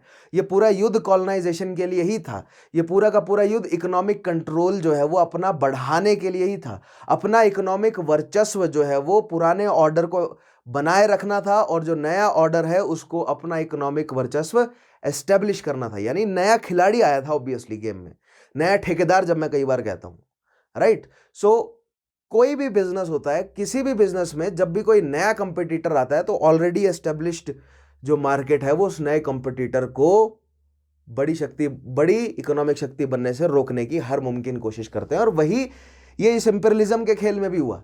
जर्मनी अपने आप को एक बड़ा इंपीरियलिस्टिक शक्ति, जर्मनी अपने आप को एक बड़ी इकोनॉमिक शक्ति, ताकि ग्लोबल लेवल पर जर्मनी की इकोनॉमी चले। क्योंकि अगर देखिए उस समय दुनिया की इकोनॉमी चल किसके बिना पर रही थी, ठीक है, जो एग्रीकल्चरल प्रोड्यूस थे वो नॉर्थ साउथ अमेरिका से आ रहे थे, ठीक है, अफ्रीका से जो है वो रॉ मटेरियल आ रहा था दबा के, साउथ ईस्ट एशिया और अरेबियन कंट्री, जो पूरा गल्फ अरेबियन वाला रीजन है, यहाँ से ऑयल रिजर्व था इसके पास, भारत के पास नेचुरल रिसोर्सेज थे और प्रोडक्ट्स थे भारत के पास। उसके अलावा साउथ ईस्ट एशिया में नेचुरल रिसोर्सेज और प्रोडक्ट थे, और अफ्रीका में natural resources as well as product भी थे, ठीक है। प्रोडक्ट कहने का मतलब ये कि जैसे कॉटन है, कॉटन को प्रोसेस करके कपड़ा बनाया जा सकता है, ठीक है, कॉफीज को यूज किया जा सकता है, बहुत सारी चीजें।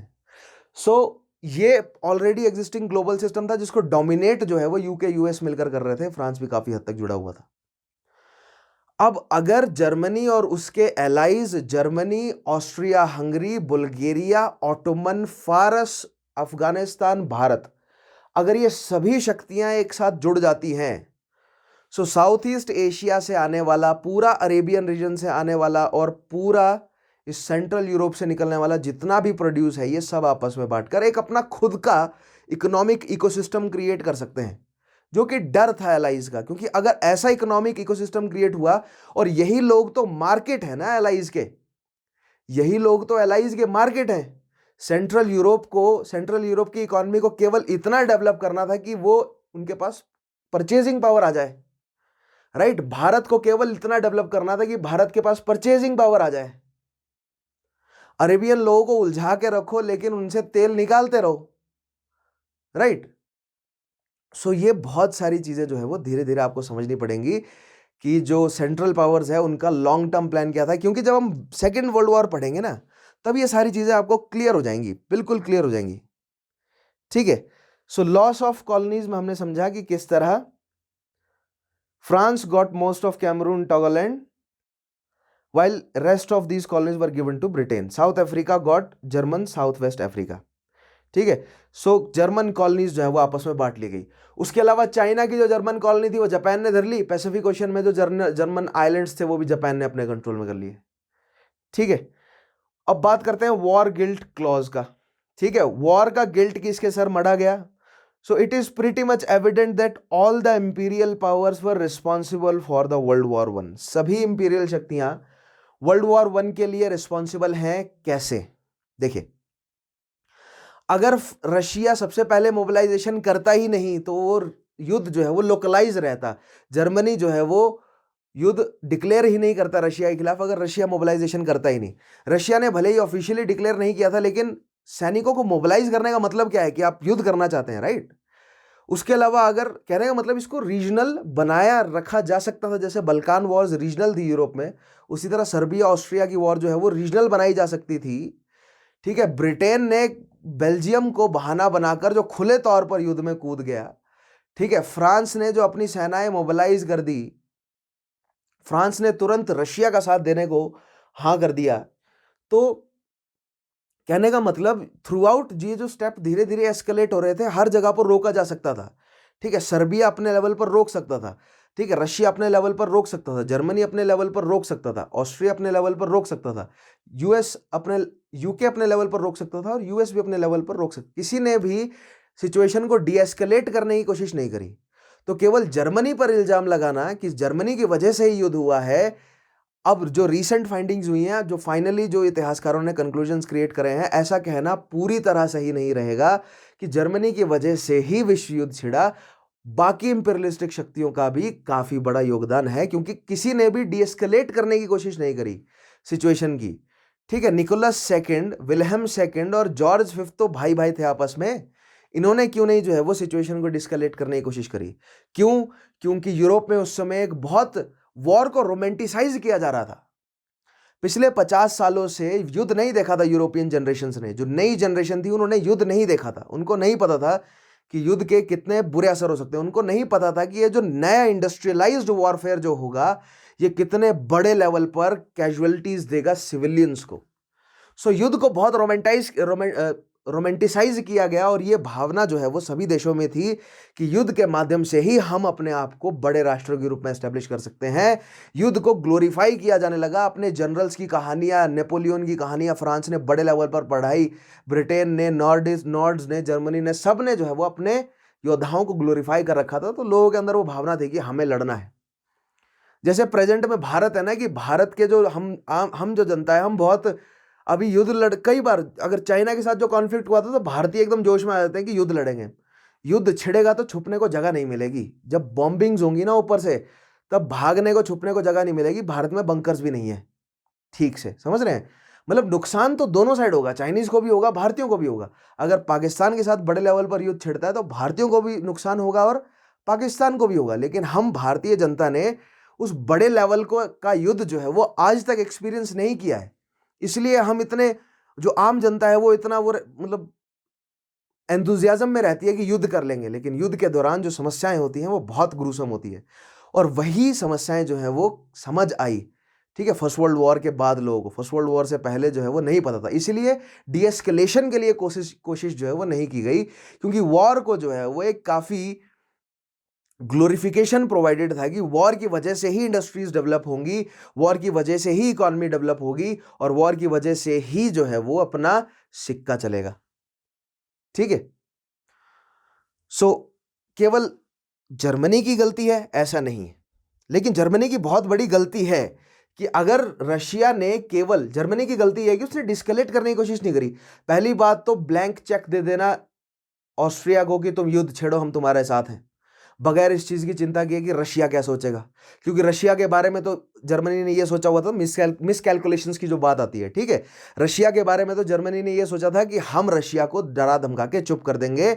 और सेकेंड बल्कान वॉर में जब ब्रिटेन ने पार्टिसिपेट नहीं किया रशिया के साथ, सो दैट मीन्स अब भी ब्रिटेन जो है वो युद्ध में नहीं कूदेगा।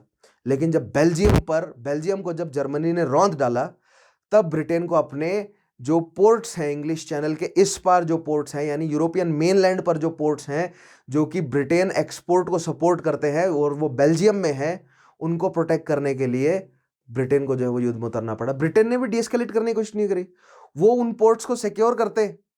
वो ये भी तो कर सकते थे ना कि अगर पोर्ट्स की ही बात है तो उन पोर्ट्स को वो सिक्योर कर ले, ठीक है, जर्मनी से ये बात साझा कर ले कि हम इन केवल पोर्ट्स में इंटरेस्टेड है। तो यहां पर एक नेगोशिएशन जर्मनी से की जा सकती थी ब्रिटेन के द्वारा। वो खुले तौर पर युद्ध में क्यों उतरा? फ्रांस ने खुले तौर पर जर्मनी का साथ क्यों दिया जब जर्मनी ने पहले मोबिलाइजेशन किया? और जबकि विल्हेम सेकंड ने निकोलस सेकंड को बोला भी था कि ये हटा लो, ये जो आपने मोबिलाइजेशन किया है, तब भी निकोलस सेकंड ने विलियम सेकंड की बात नहीं मानी, यानी कैसर की बात जार ने नहीं मानी। ठीक है, सो देखिएगा, it is pretty much evident that all the imperial powers were responsible for the world war one. Thus, the war guilt clause, which fixed the responsibility of World War I solely on Germany and its allies, was unjustified.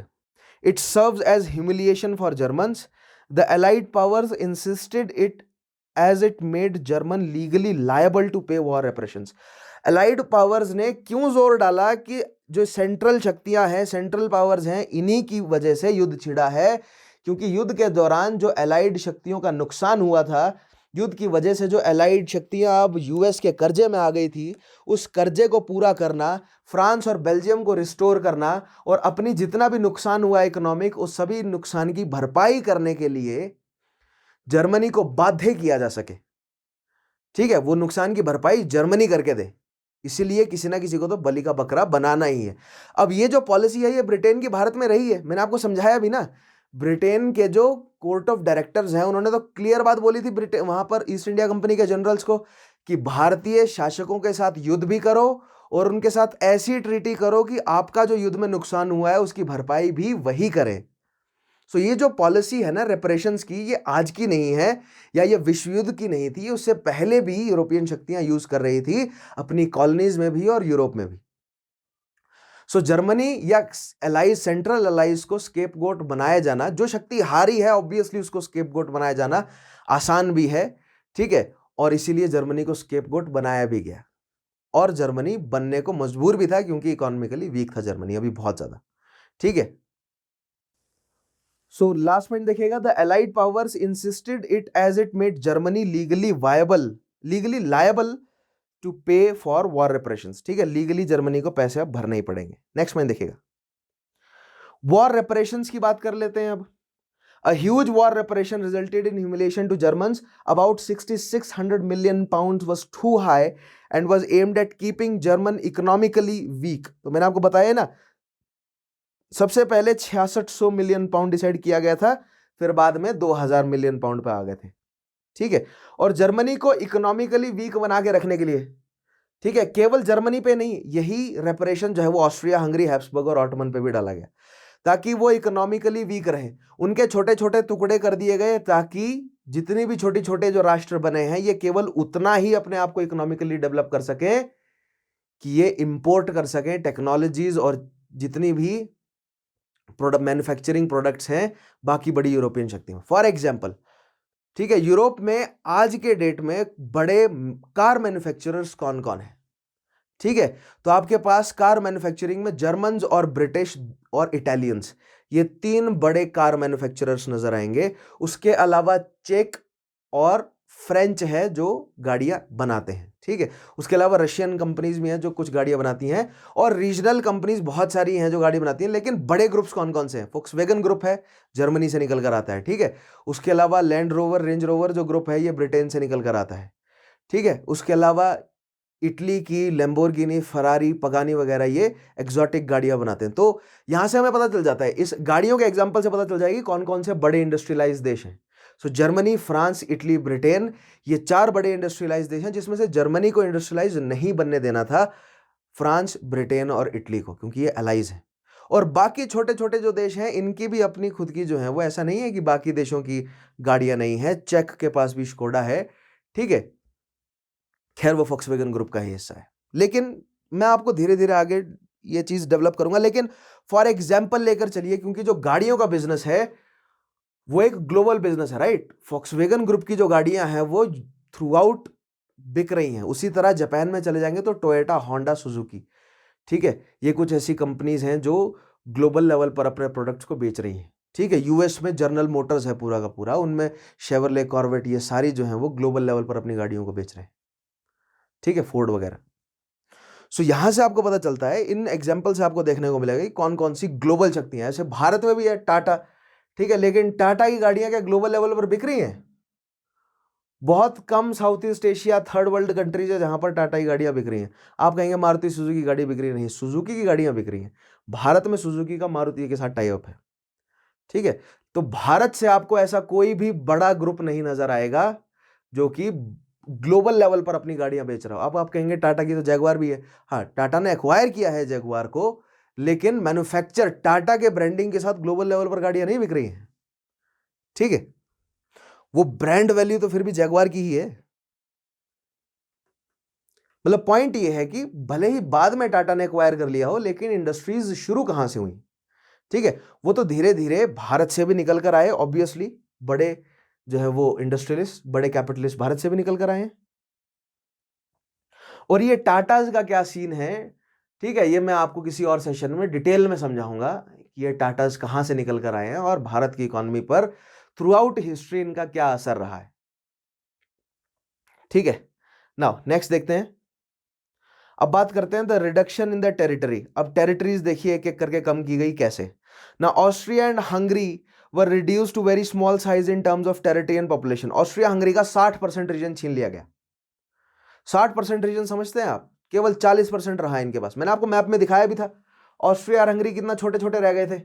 Czechoslovakia, Yugoslavia, Romania अलग अलग कर दिया गया, Romania को हिस्सा दे दिया गया, मतलब कुछ, ठीक है। Most of the industrial wealth of Austria went to Czechoslovakia and Poland. Industrial wealth जो है वो चेकोस्लोवाकिया और पोलैंड को चली गई। अब ऑस्ट्रिया का जो वियना वाला रीजन उसके आसपास रह गए बस खेत खलियान। वियना को पैसा जो है वो जो बोहेमियन रीजन था, यहां पर जो इंडस्ट्रीज थी जर्मन लोगों द्वारा लगाई गई, वहीं से तो पैसा आ रहा था और वो चला गया चेकोस्लोवाकिया के पास, ठीक है। सो इससे इंपैक्ट क्या पड़ा देखिए, they were soon engulfed by economic crisis and they had to seek loans from League of Nations. अब यहां पर देखिए डेप्ट ट्रैपिंग का नया खेल आ गया, ठीक है। लोन में उलझाने का खेल भी खेल रहा है league of Nations, multi fold चल रहा है। अब देखिए जो छोटे छोटे देश बनाए उनकी इकोनॉमी अगर तो रिवाइव कर गई, ध्यान से सोचिए, उनकी इकोनॉमी अगर तो रिवाइव कर गई तो केवल इतना ही करेगी कि वो कंज्यूम कर सके, खुद से मास लेवल पर प्रोड्यूस ना कर सके, ठीक है। और अगर रिवाइव नहीं करी तो उनको रिवाइव करवाने के लिए लोन लेना पड़ेगा, और लोन कौन देंगी, वही अलाइड शक्तियां, ठीक है, वही लीग ऑफ नेशंस लोन देंगी। और वो लीग ऑफ नेशंस लोन देंगे ही इसी हिसाब से कि केवल फ्यूचर में भी अगर इकोनॉमिक रिजनोवेशन हो भी तो वो भी केवल इतना ही हो कि वो प्रोड्यूसिंग कंट्री ना बन सके, केवल कंज्यूमिंग कंट्री ही बन के रह जाए। समझ रहे हैं, अपना इकोनॉमिक सिस्टम थोप दिया और सेंटर एलाइज के पास है, तो अब वो जैसा चाहे वैसा उसको रेगुलेट करें। तो ये एक बहुत लॉन्ग टर्म और बहुत गहरा जाल था, ठीक है। खैर, now Russia did not gain much from a peace settlement as the communist regime was not invited to the negotiations. अब रशिया को दूर रखा गया। रशिया को दूर इसलिए रखा गया क्योंकि रशिया के पास लैंड एरिया बहुत है। सो दैट मीन्स रशिया अगर अपने आप को इंडस्ट्रियलाइज करता है ना तो बहुत बड़े लेवल पर कर सकता है। तो रशिया को यूरोपियन शक्तियों ने अभी दूर ही रखा, रशिया को यूज कर लिया उन्होंने और अपने से दूर कर दिया, उनको इंडस्ट्रियलाइज भी नहीं किया। रशिया को इंडस्ट्रियलाइजेशन फिर जर्मनी ने प्रोवाइड किया है बाद में, पहले विश्व युद्ध के बाद, ठीक है। हम देखेंगे किस तरह पहले विश्व युद्ध के बाद जर्मनी ने वापस अपने आप को इंडस्ट्रियलाइज किया। जर्मनी फिर से एक बड़ी इंडस्ट्रियल शक्ति के रूप में उभरा, दूसरे विश्व युद्ध में लड़ा, फिर गरीबी में गया और फिर से अपने आप को उभार कर लाया। तो ये जो कैपेसिटी है, जो कैपेबिलिटी है जर्मन इकोनॉमिस्ट की, जर्मन जितने भी वहां की पॉलिटिकल शक्तियां हैं, वो जो अपनी इकोनॉमी को फिर से रिजनोवेट कर दे रही हैं, और 2-3 बड़े झटकों के बाद उन्होंने रिजनोवेट किया। हम पूरा थ्रू आउट समझेंगे और उससे सीख लेंगे कि क्या ऐसा भारत या भारत का कोई पर्टिकुलर रीजन क्या ऐसा कर सकता है या नहीं, ठीक है। जरूरी नहीं है कि पूरा इंडियन सबकॉन्टिनेंट ऐसा करे, लेकिन कोई अगर मान लीजिए साउथ इंडिया में जो महाराष्ट्र वाला रीजन है, गुजरात वाला रीजन है, अगर वो भी अपने आप को जर्मन लाइंस पे अगर इंडस्ट्रियलाइज कर लेता है तो पूरे भारत को असर पड़ेगा, उससे पूरे भारत की इकोनॉमी पर असर पड़ेगा, ठीक है। तो हम सीख लेंगे वहां से भी। खैर, सो यहां पर पॉइंट निकल कर आया कि Russia did not gain much from a peace settlement as the communist regime was not invited to the negotiations. Communist हैं और वो कम्युनिस्ट कैपिटलिस्ट का विरोध करते हैं, और एलाइड जितनी भी शक्तियां हैं इनका सिस्टम ही कैपिटलिज्म पर चल रहा है, ठीक है। इनकी जो पूरी मर्केंटाइल इकोनॉमी है वो है ही कैपिटलिज्म के जोर पर चलती हुई, ठीक है। और उधर कम्युनिस्ट है, तो यहां पर आइडियोलॉजिकल डिफरेंस है, इसलिए इनवाइट ही नहीं किया गया उन्हें। Now in the end the treaty of Versailles did little to build a lasting peace. Treaty of Versailles की गई, और नाम रखा गया peace conference, right, Paris peace conference, लेकिन जो पीस है वो लंबे समय तक नहीं चला। और हमने इस पूरी ट्रीटी के जो पॉइंट्स हैं उनको अच्छे से समझा और हम ये कंक्लूड कर सकते हैं कि ये ट्रीटी के जो पॉइंट्स हैं ये पीस बनाने के लिए कम और पीस बनाने के लिए ज़्यादा थे, है ना, अपना इकोनॉमिक गेन्स के लिए ज़्यादा थे और शांति बनाने के लिए कम थे। शांति भी जरूरी है, राइट, बिजनेस के लिए शांति जरूरी है, युद्ध की वजह से बिजनेस जो है वो इंटरप्ट हो जाता है, ठीक है। इसलिए जो एस्पायरिंग कंट्रीज हैं उनकी इकोनॉमी को दबा के रखो, वहां पर उनके इंटरनल डिस्प्यूट्स को जिंदा रखो। इंटरनल डिस्प्यूट्स जो है वो बने हुए हैं, भारत में इंटरनल डिस्प्यूट्स हैं, भारत के सभी लोग एक साथ जुड़ जाएं और ये ठान ले कि भारत को इंडस्ट्रियलाइज करना है, जुड़ जाएं, एकता के साथ काम करें, तो 10 साल के अंदर अंदर भारत की इकोनॉमी ग्लोबल सुपर पावर की तरह गिनी जाने लगेगी। लेकिन ऐसा नहीं होने दिया जाएगा। क्यों? क्योंकि फायदा नहीं है ना, जो टॉप की इकोनॉमीज है उनके लिए फायदा नहीं, उनके लिए घाटा है। भारत उनके लिए कंज्यूमर देश है, समझ रहे हैं, लगभग 150 करोड़ लोग होने जा रहे हैं, भारत उनके लिए कंज्यूमर देश है, ठीक है। और कंज्यूमर देश को प्रोड्यूसर देश अगर बदल गया, मान लीजिए 150 करोड़ लोगों में से भी अगर 10 करोड़ लोग भी प्रोड्यूस करना शुरू कर दें तो ग्लोबली डोमिनेट कर दें हम सबको। क्या हमारे पास रिसोर्सेज नहीं है? क्या हमारे पास मैन पावर नहीं है? क्या हमारे पास ब्रेन पावर नहीं है? सब कुछ अवेलेबल है, ठीक है, विल पावर नहीं है लेकिन, ठीक है। और इस तरह की गवर्नमेंट नहीं आ रही जो इस डायरेक्शन में काम करे, ठीक है। अब मैं लेटेस्ट गवर्नमेंट की बात नहीं कर रहा हूं, पहले भी नहीं थी, ठीक है, आज की तो है ही नहीं, पहले की गवर्नमेंट में भी उस तरीके का जोर नहीं था कि पूरे भारत को जोड़कर एक साथ काम कराया जाए। क्यों? क्योंकि भारत का जो जितना भी गवर्नमेंट सिस्टम है ना वो कॉम्प्रोमाइज्ड है, वो कॉम्प्रोमाइज्ड है। पहले उनको मजबूरी में, शुरुआती जो सरकार है ना, जो शुरुआती भारत आजाद हुआ, शुरुआत की जो सरकारें थी उनको मजबूरी में रशिया, यूएसए, यूएसएसआर और यूएसए का साथ लेना पड़ा। लेकिन धीरे धीरे वो इस दलदल में इतना उलझ गए कि अब वो बाहर ही नहीं निकल सकते, उनके बगैर वो कर ही नहीं सकेंगे कुछ। यानी मान लीजिए करंट प्रेजेंटली अगर बीजेपी की सरकार को टिके रहना है तो ये जितना भी मास मीडिया है इसके ऊपर उनका पूरी जो प्रोपेगेंडा वाली टीम है वो डिपेंडेंट है। अगर मान लीजिए कल को फेसबुक और ट्विटर अपना हाथ इंडिया से हटा लेता है, या भारत का कोई नया जो है वो ऑर्गेनाइजेशन उठाए जो कि फेसबुक और ट्विटर जैसी कंपनीज को कंपटीशन प्रोवाइड करे, और नॉट जस्ट बीजेपी, ऐसा नहीं है कि जो प्रोपेगेंडा है वो सोशल मीडिया पे केवल बीजेपी चला रहा है, पुरानी सरकारों ने, कांग्रेस ने, जितने भी ग्रुप्स हैं वो सभी कर रहे हैं काम ये, ठीक है। बीजेपी बड़ी पावर बन गया इसलिए उनका ज्यादा दिखता है, सिंपल एज दैट, ठीक है। सो पॉइंट ये है कि अगर इस तरह के बड़े कॉरपोरेशंस भारत से अपना हाथ हटा लें तो भारत की जो लीडिंग सरकारें हैं वो नहीं कर पाएंगी कुछ भी, ठीक है, वो अपने सिस्टम को नहीं सस्टेन कर पाएंगी। उनका सिस्टम सस्टेन्ड ही है इस छवि के गेम के पीछे, ठीक है।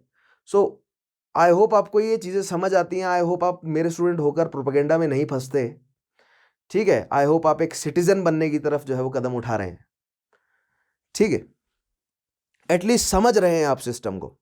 सबसे जरूरी है अपने आप को एक सिटीजन बनाइए सबसे पहले, ठीक है, क्योंकि प्रोपेगेंडा कब शिफ्ट हो जाएगा आप ही के खिलाफ पता भी नहीं चलेगा। 5-7 साल आप नौकरी के लिए ट्राई करते रहेंगे, आपको पता भी नहीं चलेगा कि आप जो है वो सरकार की बढ़ाई भी करते रहे और सरकार की नीतियों की वजह से आपको नौकरियां भी नहीं मिली, ठीक है।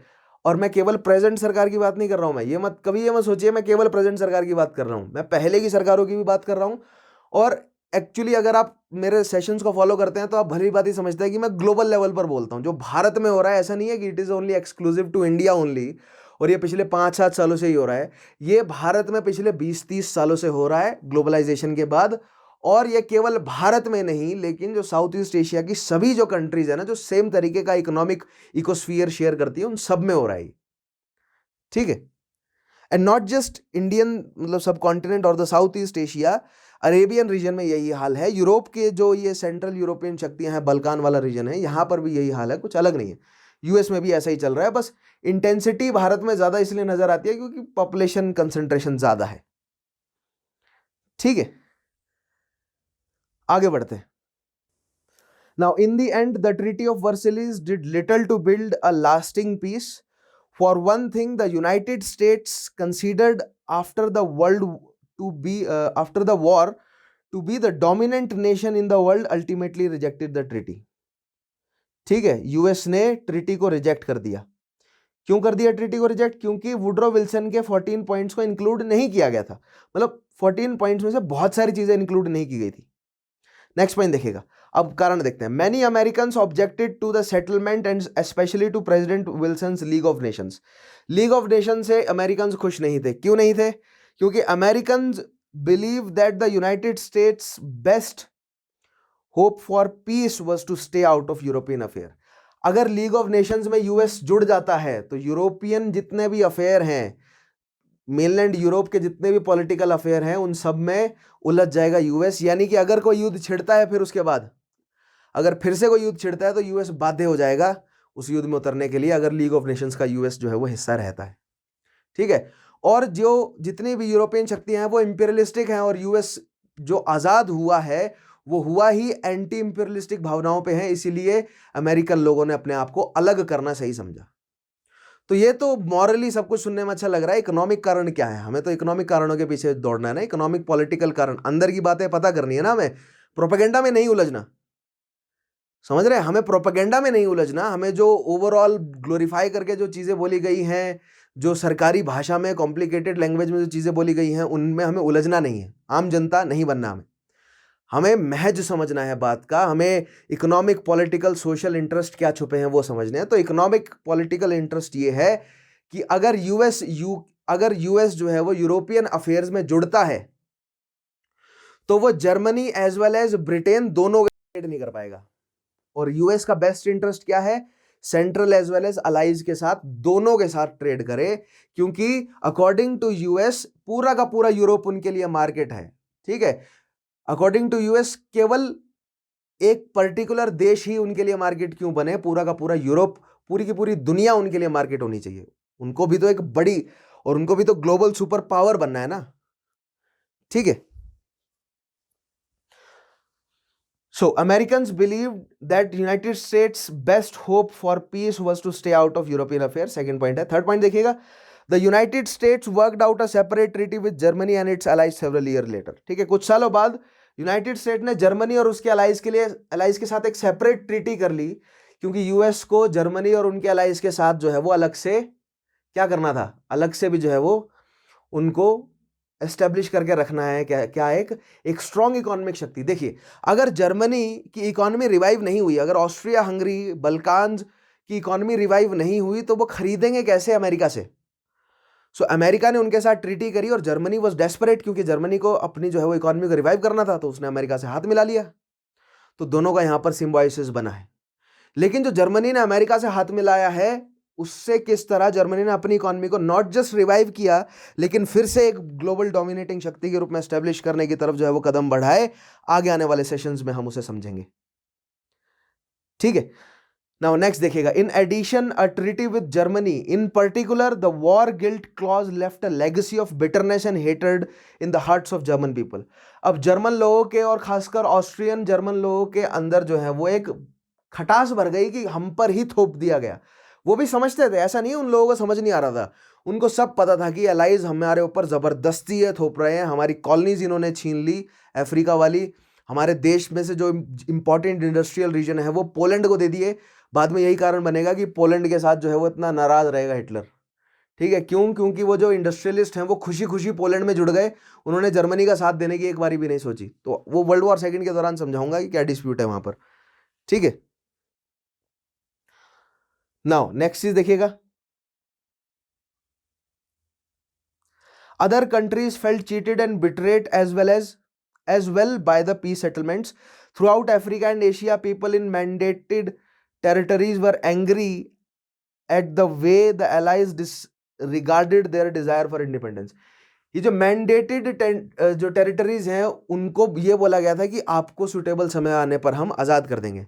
तो वो तो ये कह रहे थे कि हमारे पास अभी सुटेबल समय है, हमें अभी आज़ाद कर दो। तो उन्होंने कहा कि नहीं नहीं नहीं, हम डिसाइड करेंगे सुटेबल समय कब आएगा। जैसे कि अंग्रेजों ने भारत में कहा था 1917 के डिक्लेरेशन में कि हम डिसाइड करेंगे कि वो सुटेबल समय कब आएगा, लेकिन हम एक रिस्पॉन्सिबल गवर्नमेंट बनाने जा रहे हैं। वैसा ही कुछ उन्होंने मैंडेट्स में कहा। ठीक है, लेकिन जो लोग हैं वो बेवकूफ नहीं, उन्हें पता था कि ये मीठी मीठी बातें कर रहे हैं, लेकिन अंत में चल तो कॉलोनियलिज्म ही रहा है। ठीक है, नेक्स्ट चीज देखिएगा, the European powers it seem to them merely talked about principle of national self determination. ठीक है, सो नेशनल सेल्फ डिटर्मिनेशन के बारे में जो ये अलाइड शक्तियां मतलब डंका बजाती थी कि हम जो है वो सेल्फ डिटर्मिनेशन करने देंगे सबको, क्योंकि जर्मनी ऑस्ट्रिया हंगरी के टुकड़े करे ही उन्होंने सेल्फ डिटर्मिनेशन के फंडे पर है।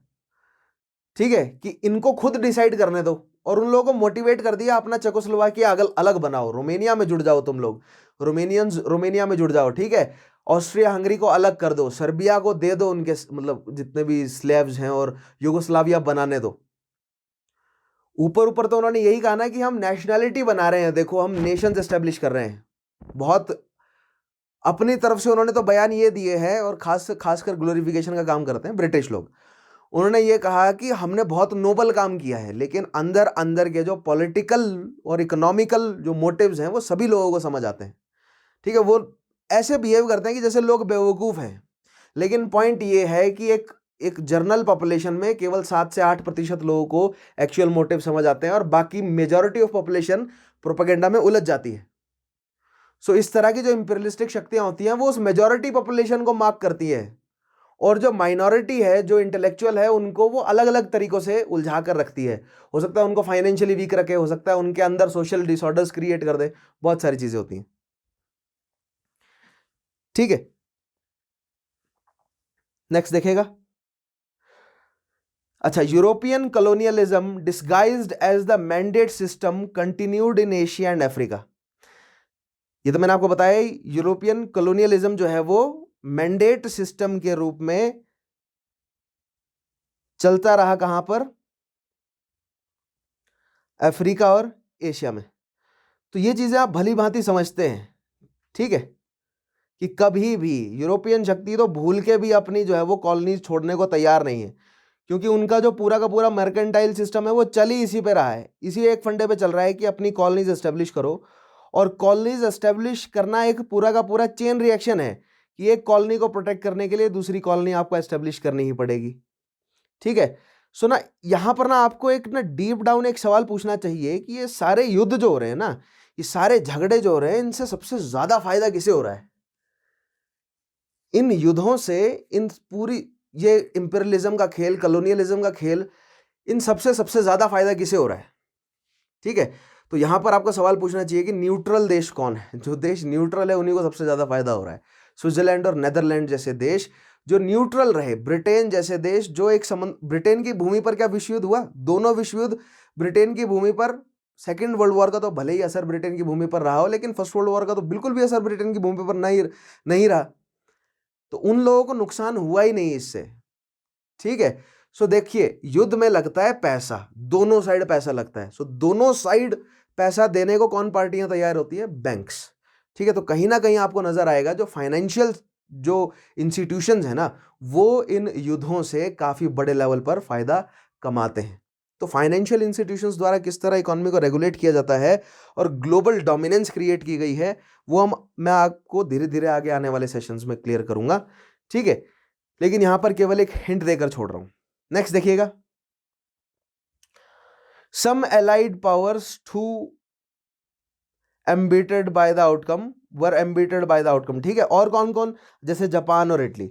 जापान ने युद्ध छिड़ते ही ज्वाइन कर लिया था एलाइज को, लेकिन जापान को उतने बड़े लेवल पर जो है वो टेरिटोरियल गेन नहीं हुआ, सो एज इटली। ठीक है, both Japan and Italy which had entered the war to gain territory had gain less than they wanted. युद्ध में उतरे उन्होंने, युद्ध में काफी जो है वो अपने रिसोर्सेज को झोंका और उतना फायदा उन्हें नहीं हुआ। Lacking the support of United states and other world powers, the League of Nations was in no position to take action on these complaints। ठीक है, अब देखिए यूनाइटेड स्टेट अलग हो गया, लीग ऑफ नेशंस में प्रोमिनेंट शक्तियां ब्रिटेन और फ्रांस, और वही अपने लिए डिसाइड कर रही थी। और जो कंप्लेंट करने वाले देश थे वो कंप्लेंट कर रहे थे, लीग ऑफ नेशन को डोमिनेट ब्रिटेन और फ्रांस कर रहे थे, तो कुछ यहां पर फिर से डेडलॉक बन गया। ठीक है, कुछ फायदा इन पॉइंट्स का निकला नहीं। इटली वर्ल्ड वॉर सेकेंड में क्यों सेंट्रल या एक्सिस पावर के साथ जुड़ा, उसके पीछे एक कारण भी है कि इटली को जो है वो टेरिटोरियल गेन, इटली को जो प्रोमिस किया गया था एलाइज द्वारा वो इटली को नहीं मिला। Same goes for Japan. ठीक है, सो अब हम शुरू करते हैं कंसीक्वेंसेस ऑफ वॉर। ठीक है, सो सबसे पहले तो नेगेटिव इंपैक्ट क्या रहे इकोनॉमी पर। सबसे पहला पॉइंट देखिएगा, economy suffer due to the war and European nations became dependent on loans from US for reconstruction. World War I had caused a setback in the growth of production of European countries due to economic problems and the horrible aftermath of World War I. Russia, Germany, France, Belgium, Poland, Czechoslovakia, Austria, Hungary, Romania, and Latvia were the countries in Europe that experienced most of the loss in growth, at least 30% lower than in 1913. ठीक है, सो देखिए, युद्ध के दौरान जितनी भी शक्तियां युद्ध में उलझी हुई थी उन सब ने अपने सभी रिसोर्सेज को युद्ध में लगा दिया। सो युद्ध के दौरान तो काफी सारी इंडस्ट्रीज में बूम आया, लेकिन प्रॉफिट नहीं हो सका, क्योंकि जो भी प्रॉफिट निकल रहा था ना वो सभी जो है वो फर्दर यूज कर दिया जा रहा था युद्ध में। सो एक साइकिल ऑफ इन्वेस्टमेंट थी जिससे कभी वो ये गिनने का मौका ही नहीं मिला कि पैसा एक्चुअली बना कितना, क्योंकि जितना भी फायदा होता था वो सब युद्ध में झोंक दिया जाता था। ठीक है, सारा प्रोडक्शन जो है वो युद्ध के लिए हो रहा था। सो इससे इवेंचुअली जो है वो खर्चा होता जा रहा था। 4 साल तक लगातार खर्चा किया गया। ठीक है, रशिया के द्वारा, जर्मनी के द्वारा, Austria, Hungary, Serbia, Bulgaria, Ottomans के द्वारा, फ्रेंच, इटली के द्वारा, ब्रिटेन के द्वारा, जापान के द्वारा, यूएस के द्वारा, सभी ने खर्चा किया। इससे हुआ क्या कि युद्ध के बाद, युद्ध जब खत्म हुआ तो सभी एग्जॉस्ट हो गए थे, लेकिन जो हारने वाली शक्तियां हैं उनको जेबें फिर से भरनी पड़ी जीतने वाली शक्तियों की। दैट मीन्स रेपरेशंस, यानी युद्ध का जो खर्चा है वो वॉर डैमेजेस जो हैं वो मिले किसे? ब्रिटेन को भी, फ्रांस को भी, इटली को भी। ठीक है, सो इससे हुआ क्या कि जो Germany, Austria, Hungary, Russia, Czechoslovakia और युगोस्लाविया, उसके अलावा एस्टोनिया, लातविया, लुथियानिया, पोलैंड, ये सब जो नई कंट्रीज एस्टेब्लिश हुई ना, ठीक है, या जो रीऑर्गेनाइजेशन हुआ, इन सब की इकोनॉमी रह गई वीक। इन सबको अपने आप को इकोनॉमिकली रिजेन्युएट करने के लिए इंडस्ट्रियलाइज करना है अपने आप को, और अगर बेसिकली रिजेन्युएट करना है तो लोन चाहिए। अब लोन देने के लिए जो शक्तियां बैठी हैं वो लीग ऑफ नेशंस और यूएस दोनों बैठे हैं ये देने के लिए लोन। अब ये इन्होंने दोनों साइकिल्स में फंसाया, इनको अपना लोन देकर अपना इकोनॉमिक सिस्टम डाल दिया इनके ऊपर, और एक बार इनका इकोनॉमिक सिस्टम वहां पर डल गया तो बस ये फंस गए। अब ये जैसा चाहे वैसा रेगुलेट करें इन्हें। ठीक है, सो वर्ल्ड वॉर I का एक ये बहुत गहरा इंपैक्ट रहा इन यूरोपियन शक्तियों के ऊपर, जिससे बड़ी यूरोपियन शक्तियां तो छोटे हिस्से में टूट ही गई। क्योंकि देखिए, अगर ऑस्ट्रिया हंगरी बड़ा देश बना रहता तो आज जो है वो यूरोप में एक ऑस्ट्रिया हंगरी एक बड़ी शक्ति होता आज भी। ठीक है, पोलैंड कभी भी एक बड़ी शक्ति नहीं बन पाता। जर्मनी जो है वो एक बड़ी शक्ति आज भी, मतलब जितना बड़ी शक्ति है उससे भी बड़ी शक्ति होता आज भी। सो अगर ऑस्ट्रिया हंगरी पोलैंड बड़ी शक्तियां रह जाते तो जो पुराने खिलाड़ी उनके लिए खतरा तो था ही। ठीक है, यही जो खतरा है वो उन्हें खत्म करना था, और ये सिस्टमैटिक तरीके से खत्म किया उन्होंने युद्ध की वजह से भी। इसीलिए युद्ध को डीएस्केलेट नहीं किया गया रशिया, फ्रांस और ब्रिटेन द्वारा, क्योंकि उन्हें पता था कि युद्ध से हम जर्मनी, ऑस्ट्रिया, हंगरी के पास जितने भी रिसोर्सेज इकट्ठा हुए हैं वो तो इनके 4 साल में जितना भी लंबा युद्ध खिंचेगा उसमें वो रिसोर्सेज तो इनके एग्जॉस्ट करवाएंगे ही करवाएंगे हम। उसके बाद इनको अपने इकोनॉमिक चक्र में फंसा भी लेंगे ताकि ये आगे आने वाले कई लंबे सालों तक जो है वो इकोनॉमिकली रिवाइव ना कर सकें और एक कंज्यूमिंग मार्केट की तरह हमारे पास एस्टेब्लिश हो जाए। समझ रहे हैं? लंबा इकोनॉमिक खेल है ये, बहुत लंबा। युद्ध जो है वो पूरा प्लान्ड हो सकता है। ठीक है, सो ये सारे पॉइंट्स आई होप आपको बेहतरीन तरीके से समझ आए होंगे। आगे बढ़ते हैं। सो इकोनॉमिक इंपैक्ट मैंने आपको इकोनॉमिक इंपैक्ट तो शुरू से ही समझाए हैं ही। नेक्स्ट पॉइंट देखिएगा। Now disintegration of empires and rise of nation state. ठीक है, एम्पायर छोटे छोटे टुकड़ों में टूटा। कंसीक्वेंसेज है, पहला कंसीक्वेंसेज इकोनॉमिक कंसीक्वेंसेज हमने देखा, यानी यूरोप में जो नई शक्तियां बनी, नए जो देश बने वो इकोनॉमिकली वीक रहे और वो लोन्स में फंस गए, किसके? यूएस और लीग ऑफ नेशंस के। ठीक है, नेक्स्ट चीज, जो एम्पायर्स थे वो छोटे छोटे टुकड़ों में टूटे और नए नेशन स्टेट एस्टेब्लिश हुए। देखिएगा, पहला point, the Ottoman empire disintegrated after its loss in world war I and the new nation state of Turkey was formed. Turkey बना, उसके अलावा सीरिया, इराक अलग हो गया, जॉर्डन, पैलेस्टीन जो है वो अलग हो गया ऑटोमन एम्पायर से। ऑस्ट्रिया हंगरी की बात करें तो Austria Hungary separated on their own just before the end of the World War I and Habsburg Empire came to an end. देखिए ऑस्ट्रिया हंगरी तो विश्व युद्ध खत्म होने से पहले ही वहां पर ऐसी पॉलिटिकल सिचुएशंस बन गई थी कि ऑस्ट्रिया हंगरी अलग अलग हो गया। लेकिन जो पूरा हैब्सबर्ग एम्पायर है उसमें से चेकोस्लोवाकिया अलग हो गया, रोमेनिया को चला गया, यूगोस्लाविया को काफी रीजन चला गया, ठीक है, पोलैंड को काफी रीजन चला गया। तो बेसिकली ऑस्ट्रिया हंगरी को बड़ा नुकसान हुआ, वहां से कई सारे छोटे छोटे देश बनते हुए हमने देखे, ये हमने ऑलरेडी एस्टेब्लिश कर लिया है। ऑटोमन एम्पायर के टुकड़े हुए, हमने एस्टेब्लिश कर लिया। जो हैब्सबर्ग एम्पायर है इसके टुकड़े हुए, हमने इसको भी एस्टेब्लिश कर लिया। Turkey, Austria and Hungary were created, नए देश बने कौन कौन से? Turkey, Austria, Hungary, Czechoslovakia, Poland, ये पूरी लिस्ट आप बेहतरीन तरीके से जानते हैं। उसके अलावा further Czechoslovakia and Poland were created. Serbia fulfil its dream of uniting the Slav people under Yugoslavia, ठीक है, सर्बिया का ड्रीम पूरा हो गया, यूगोस्लाविया एस्टेब्लिश हो गया, जिसमें स्लोवेनिया, क्रोएट्स, सर्ब और मतलब जो हैब्सबर्ग एम्पायर है उससे काफी बड़ा हिस्सा जो है वो मिला ही, ठीक है। Now which was formed by merging Serbia and मोंटेनिग्रो।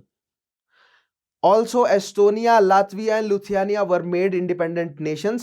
Germany has seized them from Russia after the Treaty of Brest-Litovsk. ठीक है, अब मैंने आपको बताया ब्रेस्ट-लिटोव्स्क की जो ट्रीटी है उसके बाद जर्मनी ने एस्टोनिया, लातविया, लिथुआनिया और पोलैंड तो ले ही लिया था, और फिनलैंड आल्सो, ये सब जो है वो जर्मनी ने ले ही लिया था, किससे? रशिया से। लेकिन ये ट्रीटी लागू नहीं हो सकी कभी भी। नेक्स्ट देखिए, आगे बढ़ते हैं। सो पहला हमने देखा इकोनॉमिक कारण, दूसरा देखा हमने नए रीजन्स बने, तीसरा देखते हैं rise of the US as a hegemonic power. US की एक एज अ हेजिमोनिक पावर जो है वो एस्टेब्लिश हुआ, वो कैसे? ठीक है, तो मैंने आपको बताया ना, फायदा आपको देखना है कि किसको हुआ। फायदा यूएस को बहुत हुआ। पहली बात तो ये कि यूएस जो है वो एक पूरे महासागर दूर बैठा है, तो मेनलैंड यूरोप में क्या हो रहा है, डायरेक्ट असर उस पर नहीं पड़ रहा है, पहली बात। दूसरी बात, युद्ध में चाहे कोई भी शक्ति हारे जीते, यूएस को ये मेंटेन रखना है अपना जो है वो सिस्टम, कि दोनों के साथ वो ट्रेड कर सके, जो कि उसका सिस्टम बना भी। जर्मनी और सेंट्रल पावर्स, जर्मनी और उसके अलाइज के साथ यूएस ने अलग से ट्रीटी करी, लीग ऑफ नेशंस के साथ यूएस की अलग ट्रीटी थी, या अलाइज शक्तियों के साथ यूएस की अलग ट्रीटी थी, ठीक है। सो यूएस को दोनों तरफ से फायदा हो रहा था। युद्ध जब चल भी रहा था, युद्ध जब चल रहा था तब भी ब्रिटेन, फ्रांस, जर्मनी तीनों को सप्लाईज प्रोवाइड कर रहा था यूएस, और जब यूएस ने अलाइज को ज्वाइन किया तब भी उसने सप्लाईज प्रोवाइड करी, और युद्ध के बाद भी उसने सबको सप्लाईज प्रोवाइड करी। तो यूएस का एक्सपोर्ट रुक ही नहीं रहा है ना। और मैंने आपको भली भांति ये एस्टेब्लिश कर दिया है कि सारा गेम एक्सपोर्ट एस्टेब्लिश करने का है। अगर आपका एक्सपोर्ट एस्टेब्लिश है तो आपकी इकोनॉमी स्ट्रांग है, सिंपल सी बात। और सबसे इंपॉर्टेंट चीज ये कि यूएस ने लोन में फंसा लिया सबको, ठीक है। यूएस ने लोन में जो है वो ब्रिटेन को भी फंसाया, फ्रांस को भी फंसाया, और लोन जो है वो जर्मनी और उसके अलाइज को भी दिए, ठीक है। अब इन्हीं सारे पॉइंट्स को समझते हैं। पहला पॉइंट देखिएगा, US entered the war in 1917 when the German blockade of ships started targeting all the merchant vessels in the Atlantic including the US। तो यूएस युद्ध में कब उतरा? जब जर्मन शिप्स ने ब्लॉकेड प्रोवाइड करनी शुरू कर दी, किसे? अमेरिकन मर्चेंट व्हीकल्स को, मर्चेंट शिप्स को, ठीक है। उसके अलावा Zimmerman plan was another factor which change the public opinion in US in favor of entering the war. The plan was a product of German diplomat Zimmermann and entailed persuading Mexico to attack US. Also, earlier US did not want to enter the war from the side of autocratic Tsar. The spirit of American Revolution was behind the US reluctance, but the fall of Tsarist regime in Russia removed this barrier as well. ठीक है, तो ये सारे point मैंने आपको पिछले session में समझा दिए हैं कि यूएस जो है वो पहली बात तो दोनों साइड का बिजनेस अपना खराब नहीं करना चाहता था, लेकिन जब फिर जर्मनी ने यूएस के लोगों को मारना शुरू कर दिया, उनकी शिप्स डुबानी शुरू कर दी, तो यूएस युद्ध में उतर गया। लेकिन यूएस युद्ध में पहले इसलिए भी नहीं उतर रहा था क्योंकि जार युद्ध में था, और ऑटोक्रेटिक शक्ति और दूसरी डेमोक्रेटिक शक्ति दोनों का मेल नहीं बैठा है, इसलिए यूएस युद्ध में नहीं उतर रहा था अभी, ठीक है। खैर, लेकिन इकोनॉमिक कारण जो है वो ज्यादा स्ट्रॉन्ग यहां पर बैठते ही हैं ऑब्वियसली। नेक्स्ट पॉइंट देखिएगा, The following factors helped US emerge as true winner of the World War I। True winner किस सेंस में? इकोनॉमिक और पॉलिटिकल शक्ति के सेंस में, ठीक है। The war was not fought on the US soil, पहली बात तो यूएस में युद्ध नहीं लड़ा, सबसे पहला फायदा तो यही है उन्हें, क्योंकि फ्रांस का इतना नुकसान हुआ है, बेल्जियम का इतना नुकसान हुआ है, वो भरते उस नुकसान को ठीक करते उन्हें काफी समय लग गया। ठीक है, the US escaped the usual damage to infrastructure and the consequent economic cost to reconstruction of a war brings. So युद्ध में जो इंफ्रास्ट्रक्चर को घाटा पहुंचता है वो यूएस को नहीं सहना पड़ा। US intervened military only during the last phase of the World War I, and thus it lost minimal soldiers in warfare, unlike the Europeans who had to deal with the shelling and trench warfare. US के लगभग 1.5 lakh soldier मरे, जबकि उन्होंने भेजे 2 million से ज्यादा soldier थे, लेकिन लगभग 1.5 लाख सोल्जर्स मरे, जो कि रिलेटिवली बहुत कम नंबर था, क्योंकि जहां पर एलाइज और सेंट्रल शक्तियों ने मिलियंस में सैनिक जो हैं वो खो दिए थे। एक यूएस को यह भी फायदा रहा। उसके अलावा US gave loans to the allied powers during the war and to Germans after the end of the war to meet the reparation cost imposed on them under the Treaty of Versailles. US ने दोनों side खेल रहा है वो economic system. US loan allies को भी दे रहा है, और देख रहे हैं आप, यूएस दोनों साइड लोन दे रहा है। एलाइज को भी यूएस ने रिसोर्सेज प्रोवाइड करे और as well as central forces को। जो भी जीतेगा फायदा तो अल्टीमेटली यूएस को होने ही वाला है, और जो हारेगा उसको भी तो लोन चुकाने के लिए भरपाई तो करनी ही पड़ेगी। ठीक है, नाउ दस US made a lot of money through world war one. US ने बहुत पैसा बनाया वर्ल्ड वॉर वन से। इस वर्ल्ड वॉर वन में जो पैसा बनाया ना यूएस ने, इसी की वजह से धीरे धीरे यूएस जो है वो एक बड़ी ग्लोबल डोमिनेटिंग शक्ति के रूप में एस्टेब्लिश होता गया। Now it's war machine, that is the military industries gained the most by selling weapons during and after the war. जो वेपन इंडस्ट्रीज है यूएस की, वो आज तक वेपन मैन्युफैक्चरिंग में पूरी दुनिया में यूएस का नाम जो है वो सबसे टॉप के देशों में है, और आज भी पूरी दुनिया को वेपन्स प्रोवाइड करने का ठेका जो है वो यूएस ने उठा रखा है। ये बहुत बड़ा है वेपन इंडस्ट्री यूएस की, धीरे धीरे एस्टेब्लिश करेंगे इसको भी। ठीक है, ऑयल, मैंने आपको बोला ना, ऑयल का पूरा बिजनेस क्या है, वेपन्स का, गोल्ड का, ड्रग्स का, इन सारे बिजनेस को धीरे धीरे आपको मैं समझाऊंगा किस तरह ग्लोबल लेवल पर डोमिनेट कर रहे हैं ये बिजनेस। ठीक है, और ड्रग्स में आप दवाइयां भी जोड़ लीजिए, फार्मास्यूटिकल बिजनेस भी। उसके अलावा मास मीडिया, कम्युनिकेशन, बैंकिंग, ये जितने भी बड़े बिजनेसेस हैं ना, धीरे धीरे हम इनके बारे में डिटेल में समझेंगे, क्योंकि मैंने बोला ना, इतिहास से ही आपकी इकोनॉमी की जड़ निकाल कर दूंगा। ठीक है, now the decade after the war till 1929 when the economic crisis hit the global economy was one of the most prosperous for US. The leading role played by President Woodrow Wilson in the negotiation in the Versailles is a symbolic proof of the stature of US during and after the World War. ठीक है, अब Woodrow Wilson का इतना बड़ा जो है वो role रहा वर्सेलिस की ट्रीटी में, इससे पता चलता है कि यूएस का काफी जो है वो जोर था एलाइज के ऊपर। ठीक है, खैर, लेकिन विश्व युद्ध के बाद 1929 तक यूएस ने जो पैसा छापा है और यहां पर जो इकोनॉमिक फैसले लिए गए हैं, उसकी वजह से द ग्रेट डिप्रेशन क्यों आया, आगे आने वाले टॉपिक्स में ग्रेट डिप्रेशन में आपको मैं समझाऊंगा कि विश्व युद्ध का और विश्व युद्ध के दौरान जो इकोनॉमिक नीतियां इस्तेमाल की गई उसका क्या असर है ग्रेट डिप्रेशन पर। ठीक है, आगे बढ़ते हैं। नेक्स्ट देखते हैं, पीस ट्रीटीज की बात करते हैं। सो पीस ट्रीटीज पे पहले ही हम काफी कुछ एस्टेब्लिश कर चुके हैं, तो एक बार फिर से उन्हीं पॉइंट्स को देखते हैं। The weakened Germany peace treaties का असर क्या रहा। ठीक है, कंसीक्वेंसेस पढ़ रहे हैं ना हम। सो पीस ट्रीटीज का क्या कंसीक्वेंसेस रहा। पहले तो हमने पिछले टॉपिक में हमने पीस ट्रीटीज समझी थी, फिर हमने देखा कि पीस ट्रीटीज अप्लाई किस तरह हुई। अब हम समझ रहे हैं उन पीस ट्रीटीज के कंसीक्वेंसेस क्या रहे। ठीक है, now they weakened Germany temporarily because some of the clauses like disarmament and huge war reparations were impossible to implement. ठीक है, कुछ समय तक जर्मनी वीक रहा क्योंकि इतना ज्यादा जो वॉर रेपरेशन कॉस्ट जो है वो डाल दी गई थी। मैंने बोला ना 6600 मिलियन पाउंड डाल दिया गया था, जो कि इम्पॉसिबल था देना, इसलिए उसको घटाकर बाद में 2000 मिलियन पाउंड किया गया। क्यों? क्योंकि जर्मनी ने पैसे देने से मना कर दिया। बीच बीच में जर्मनी जो है वो डिफॉल्टिंग करने लगा, यानी कि किस्तें नहीं भर रहा था अपनी रेपरेशन की। सो इवेंचुअली घटा दी गई रकम। The money soon began rearing itself with the help of Russians and defaulted on the payments towards reparation. ठीक है, रशिया ने पेमेंट पर डिफॉल्टिंग करनी शुरू कर दी। The treaties only served to sow seeds of resentment and extreme national rivalries which were to harvest in the form of world war 2। इन treaties की वजह से हुआ क्या, बेसिकली नेशनलिस्टिक राइवलरीज एस्टेब्लिश हुई, जिसको बाद में हिटलर ने बहुत बेहतरीन तरीके से यूज किया जर्मनी को यूनिफाई, जर्मन पॉपुलेशन को यूनिफाई करने के लिए। ठीक है, सो नासिज्म जब मैं आपको समझाऊंगा ना, तब डिटेल में समझाऊंगा कि कैसे इस्तेमाल किया गया इन भावनाओं का। लेकिन ये असर किसका है, ट्रीटी ऑफ वर्सेलिस का। Now treaty is divided Europe in two group of states, दो ग्रुप ऑफ स्टेट्स में ऑब्वियसली बट गए।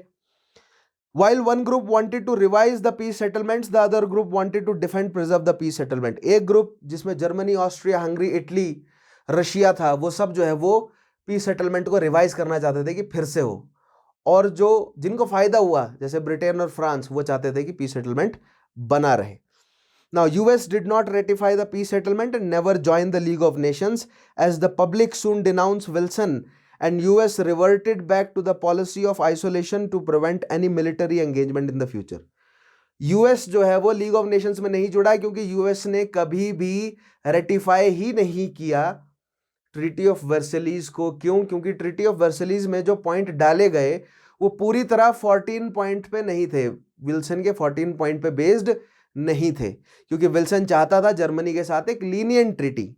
इसीलिए और भी कारण थे, उसमें से एक और इंपॉर्टेंट कारण ये था कि अगर ट्रीटी को रेटिफाई करता है यूएस, तो उसको लीग ऑफ नेशन में जुड़ना पड़ेगा, और अगर यूएस लीग ऑफ नेशन में जुड़ जाता है और आगे अगर यूरोप के आंतरिक मामलों की वजह से कोई यूरोप में फिर से युद्ध छिड़ता है, तो यूएस बाध्य हो जाएगा उस ट्रीटी की वजह से उस युद्ध में उतरने के लिए, जो कि यूएस की जनता नहीं चाहती थी कि हमें बाध्य नहीं होना है युद्ध में उतरने के लिए। हम अगर चाहें, हमारा इकोनॉमिक पॉलिटिकल इंटरेस्ट हो, तब हम उतरेंगे, अदरवाइज हम इस ट्रीटी से बाहर निकलते हैं। सो लीग ऑफ नेशंस का पार्ट नहीं बना यूएस। ठीक है, नेक्स्ट पॉइंट देखिएगा। Italy felt cheated as it did not get all the territory that was promised to it in lieu of entering the war in 1915। ठीक है, Italy को जो पूरा भरोसा दिलाया गया था अलाइज के द्वारा कि तुम्हें जो है वो ऑस्ट्रिया और सर्बिया से छीनकर ये पूरा इटालियन स्पीकिंग रीजन जो है वो नॉर्थ ईस्ट रीजन का दे दिया जाएगा, वो नहीं मिला इटली को। सो इटली जो है वो नाराज था। उसके अलावा इकोनॉमिक गेन भी इटली को खास हुआ नहीं। सो पीस ट्रीटीज में से बेसिकली पीस ट्रीटीज में से क्या निकल कर आता है कंक्लूजन, कि जर्मनी भड़क गया, इटली भड़क गया, जापान भड़क गया। ठीक है, रशिया का कोई फायदा नहीं हुआ, और जो छोटे छोटे देश थे ये इकोनॉमिकली और वीक हुए। उसके अलावा यूएस ने अपने आप को दूर कर लिया यूरोपियन झगड़ों से। नेक्स्ट देखिएगा, कम्युनिज्म इन रशिया। अब वर्ल्ड वॉर 1 के कंसीक्वेंसेस में एक बहुत इंपॉर्टेंट पॉइंट है कि रशिया में कम्युनिज्म किस तरह फैला। ठीक है, अब ये कम्युनिज्म होता क्या है अलग टॉपिक है इसके ऊपर। ठीक है, world war 1 led to the rise of revolting Bolsheviks is the word for communist, right, who were against the Russian participation in the war due to economic burden it brought upon the Russian population. देखिए, जो Bolsheviks है यानी जो communist है, वो ये कह रहे थे कि ये जो युद्ध है ये कैपिटलिस्ट लोगों का है, और रशिया जो है वो भी अग्रेरियन है, हमें अपने आप को इंडस्ट्रियलाइज करना है, और हमें अपने आप को इंडस्ट्रियलाइज करना है कम्युनिस्ट गाइडलाइंस पर। इसलिए जो कैपिटलिस्ट लोग जो आपस में लड़ रहे हैं, इनसे हमारा कोई इंटरेस्ट नहीं है, रशिया को अपने रिसोर्सेज को नहीं झोंकना चाहिए और अलग हो जाना चाहिए। लेकिन जब तक जार मजबूत था तब तक ये बात जो है वो स्ट्रांग नहीं थी। लेकिन जार जब पॉपुलर नहीं रहा, मजबूत नहीं रहा, और रशिया काफी नुकसान झेल चुका था, तो बोल्शेविक्स धीरे धीरे स्ट्रांग होने लगे। लेकिन बोल्शेविक्स को अभी भी पॉलिटिकल सपोर्ट, इकोनॉमिकल सपोर्ट नहीं था, वो दिया जर्मनी ने। ठीक है, देखिएगा, there were 2 phase of the Russian revolution of 1917। वैसे तो इस टॉपिक के जस्ट बाद जो अगला टॉपिक पढ़ेंगे हम वो रशियन रेवोल्यूशन रहेगा, लेकिन रशियन रेवोल्यूशन का कुछ एक बेसिक इंट्रोडक्शन दे देता हूं मैं यहां पर आपको। So there were 2 phase of Russian revolution, 2 phases में हुआ। पहला पॉइंट है इन द फेब्रुअरी रेवोल्यूशन और अक्टूबर रेवोल्यूशन कहते हैं। ठीक है, February revolution of 1917 Tsar was overthrown due to army mutinies and civil unrest. Tsar को, निकोलस सेकंड को शक्ति से उतरना पड़ा। ठीक है, अब उस और फरवरी से नवंबर तक क्या रही, फरवरी से अक्टूबर तक एक प्रोविजनल गवर्नमेंट रही। A provisional government was set up but it failed to hold the promised elections held by Germans. Germans ने हेल्प किया और लेनिन शक्ति में आया। ठीक है, Vladimir Lenin return from exile to Russia and this paved way for October Revolution that led to overthrow of the provisional government. The Bolsheviks, led by Lenin, came to power, and a separate peace treaty of Brest-Litovsk was signed with Germany in 1917. The treaty was very harsh upon Russian, क्योंकि इस treaty में मैंने आपको बताया ना, जो industrialise reason था, Finland, Latvia, Estonia, लुथियानिया, Poland वाला, ये सारा जो है वो जर्मनी ने रशिया से छीन लिया। ठीक है, this treaty was very harsh upon Russians and was used against the Germans when they complained about treaty of Versailles being immoral and excessively harsh. ठीक है, अब देखिए, जो ब्रेस्ट-लिटोव्स्क की जो ट्रीटी है वो जर्मनी ने बहुत हार्श रखी रशिया पर, और जब ट्रीटी ऑफ वर्सलिस के खिलाफ जर्मनी ने आवाज उठाई ना, तो अलाइज फोर्सेस ने कहा कि तुमने भी तो रशिया के साथ इतनी जो है वो हार्श ट्रीटी करी थी, इसीलिए हम भी कर रहे हैं, तुम्हारी गोली तुम्हें ही खिला रहे हैं हम।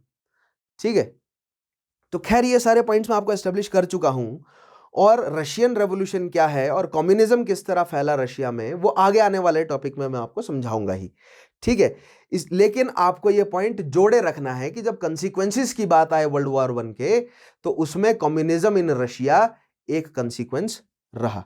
ठीक है, उसके अलावा देखते हैं अन्य कंसीक्वेंस क्या रहा। इंपीरियलिज्म थ्रू मैंडेट्स, इंपीरियलिज्म फैला मैंडेट से, क्योंकि मैंने आपको बताया ना, ये जो मैंडेट का सिस्टम है, it was nothing but another name for colonialism.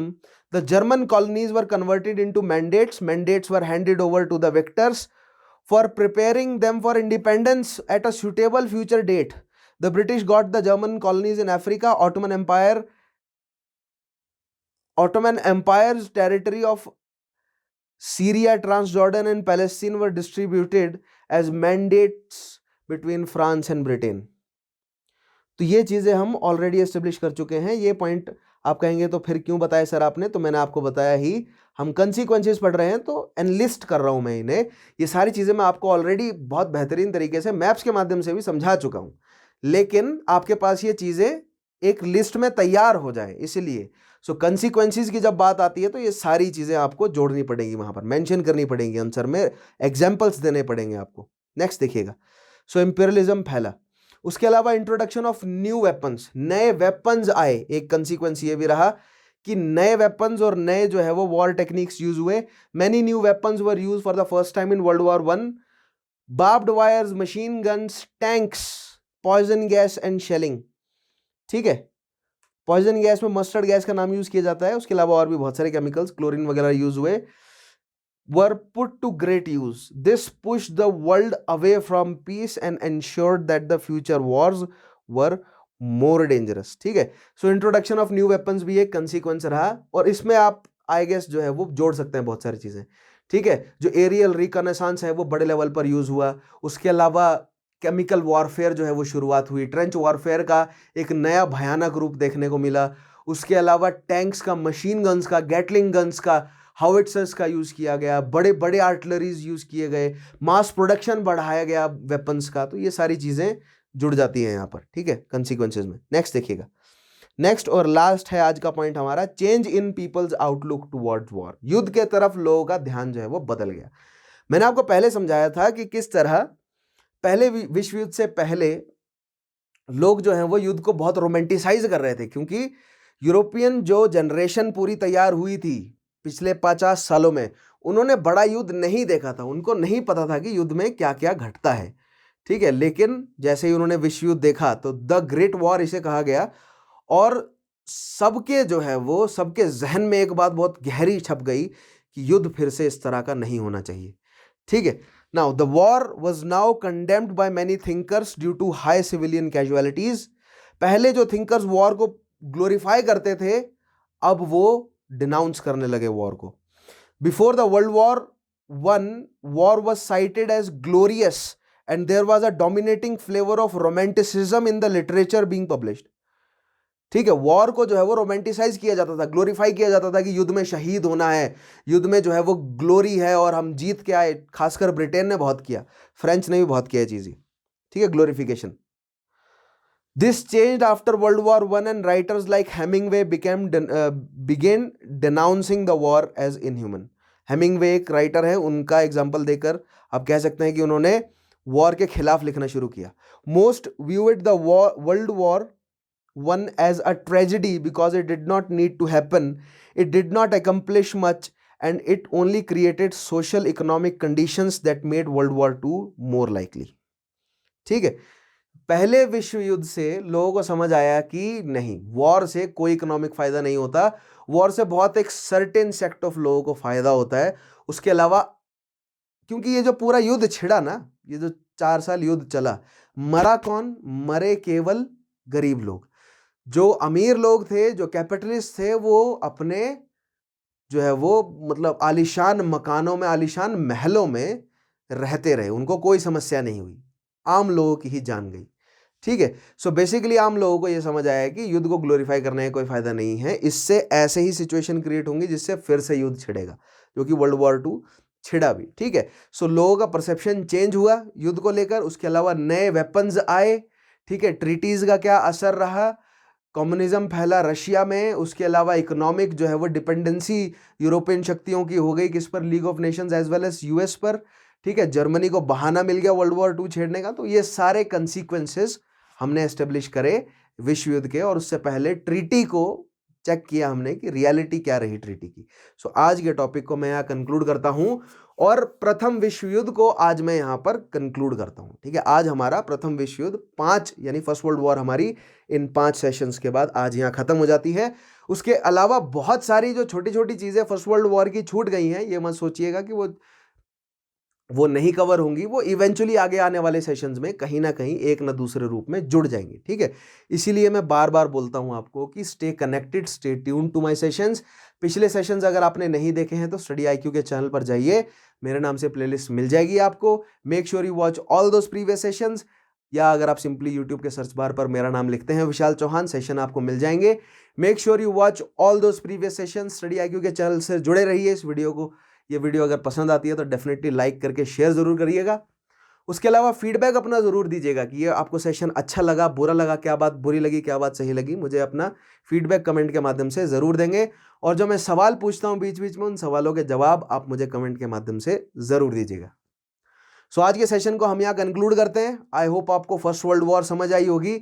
ठीक है, बहुत सारे बच्चे ये सोचते हैं, एक्सपेक्ट करते हैं कि फर्स्ट वर्ल्ड वॉर जो है वो आधे घंटे में समझ लें। अगर मेरा बस चले तो मेरे हिसाब से जो मैं पढ़ाता हूँ ना, मतलब ऑफलाइन क्लासेस में, तो एटलीस्ट 12 से 14 घंटों का सेशन होता है पूरा का पूरा फर्स्ट वर्ल्ड वॉर का, जिसको मैं 4-5 सेशन में बांट कर पढ़ाता हूँ। और आपको जो मैंने अभी यूट्यूब पे डाला है, ये 8-9 घंटे का सेशन होगा ज़्यादा से ज़्यादा। ठीक है, तो मैंने अभी आपको फुल एक्सटेंट नहीं पढ़ाई है, क्योंकि माइक्रो एनालिसिस मैंने आपको नहीं कराया फर्स्ट वर्ल्ड वॉर का। सो अगर आप एक्चुअली में पढ़ना चाहते हैं यूपीएससी के लिए, तो आपको इस तरह का समय जो है वो गुजारना पड़ता है इन टॉपिक्स के साथ। ठीक है, so make sure you stay tune to my videos. अब आगे जो है वो नेक्स्ट टॉपिक रशियन रेवोल्यूशन, और हम बैकग्राउंड या जो है वो धीरे धीरे गतिविधियां देखेंगे, क्या क्या सोशल पॉलिटिकल इकोनॉमिकल घटनाएं यूरोप में या पूरी दुनिया में एस्टेब्लिश हुई जिसकी वजह से सेकेंड वर्ल्ड वॉर आया। ठीक है, सो अब हमारा बिल्डअप शुरू होगा सेकेंड वर्ल्ड वॉर के बाद, सेकेंड वर्ल्ड वॉर के लिए। ठीक है, सो आज के सेशन को कंक्लूड करता हूं मैं यहाँ। मेरा नाम है विशाल चौहान, मिलूंगा आपसे अगले सेशन में। तब तक के लिए अपना ध्यान रखिएगा। Take care.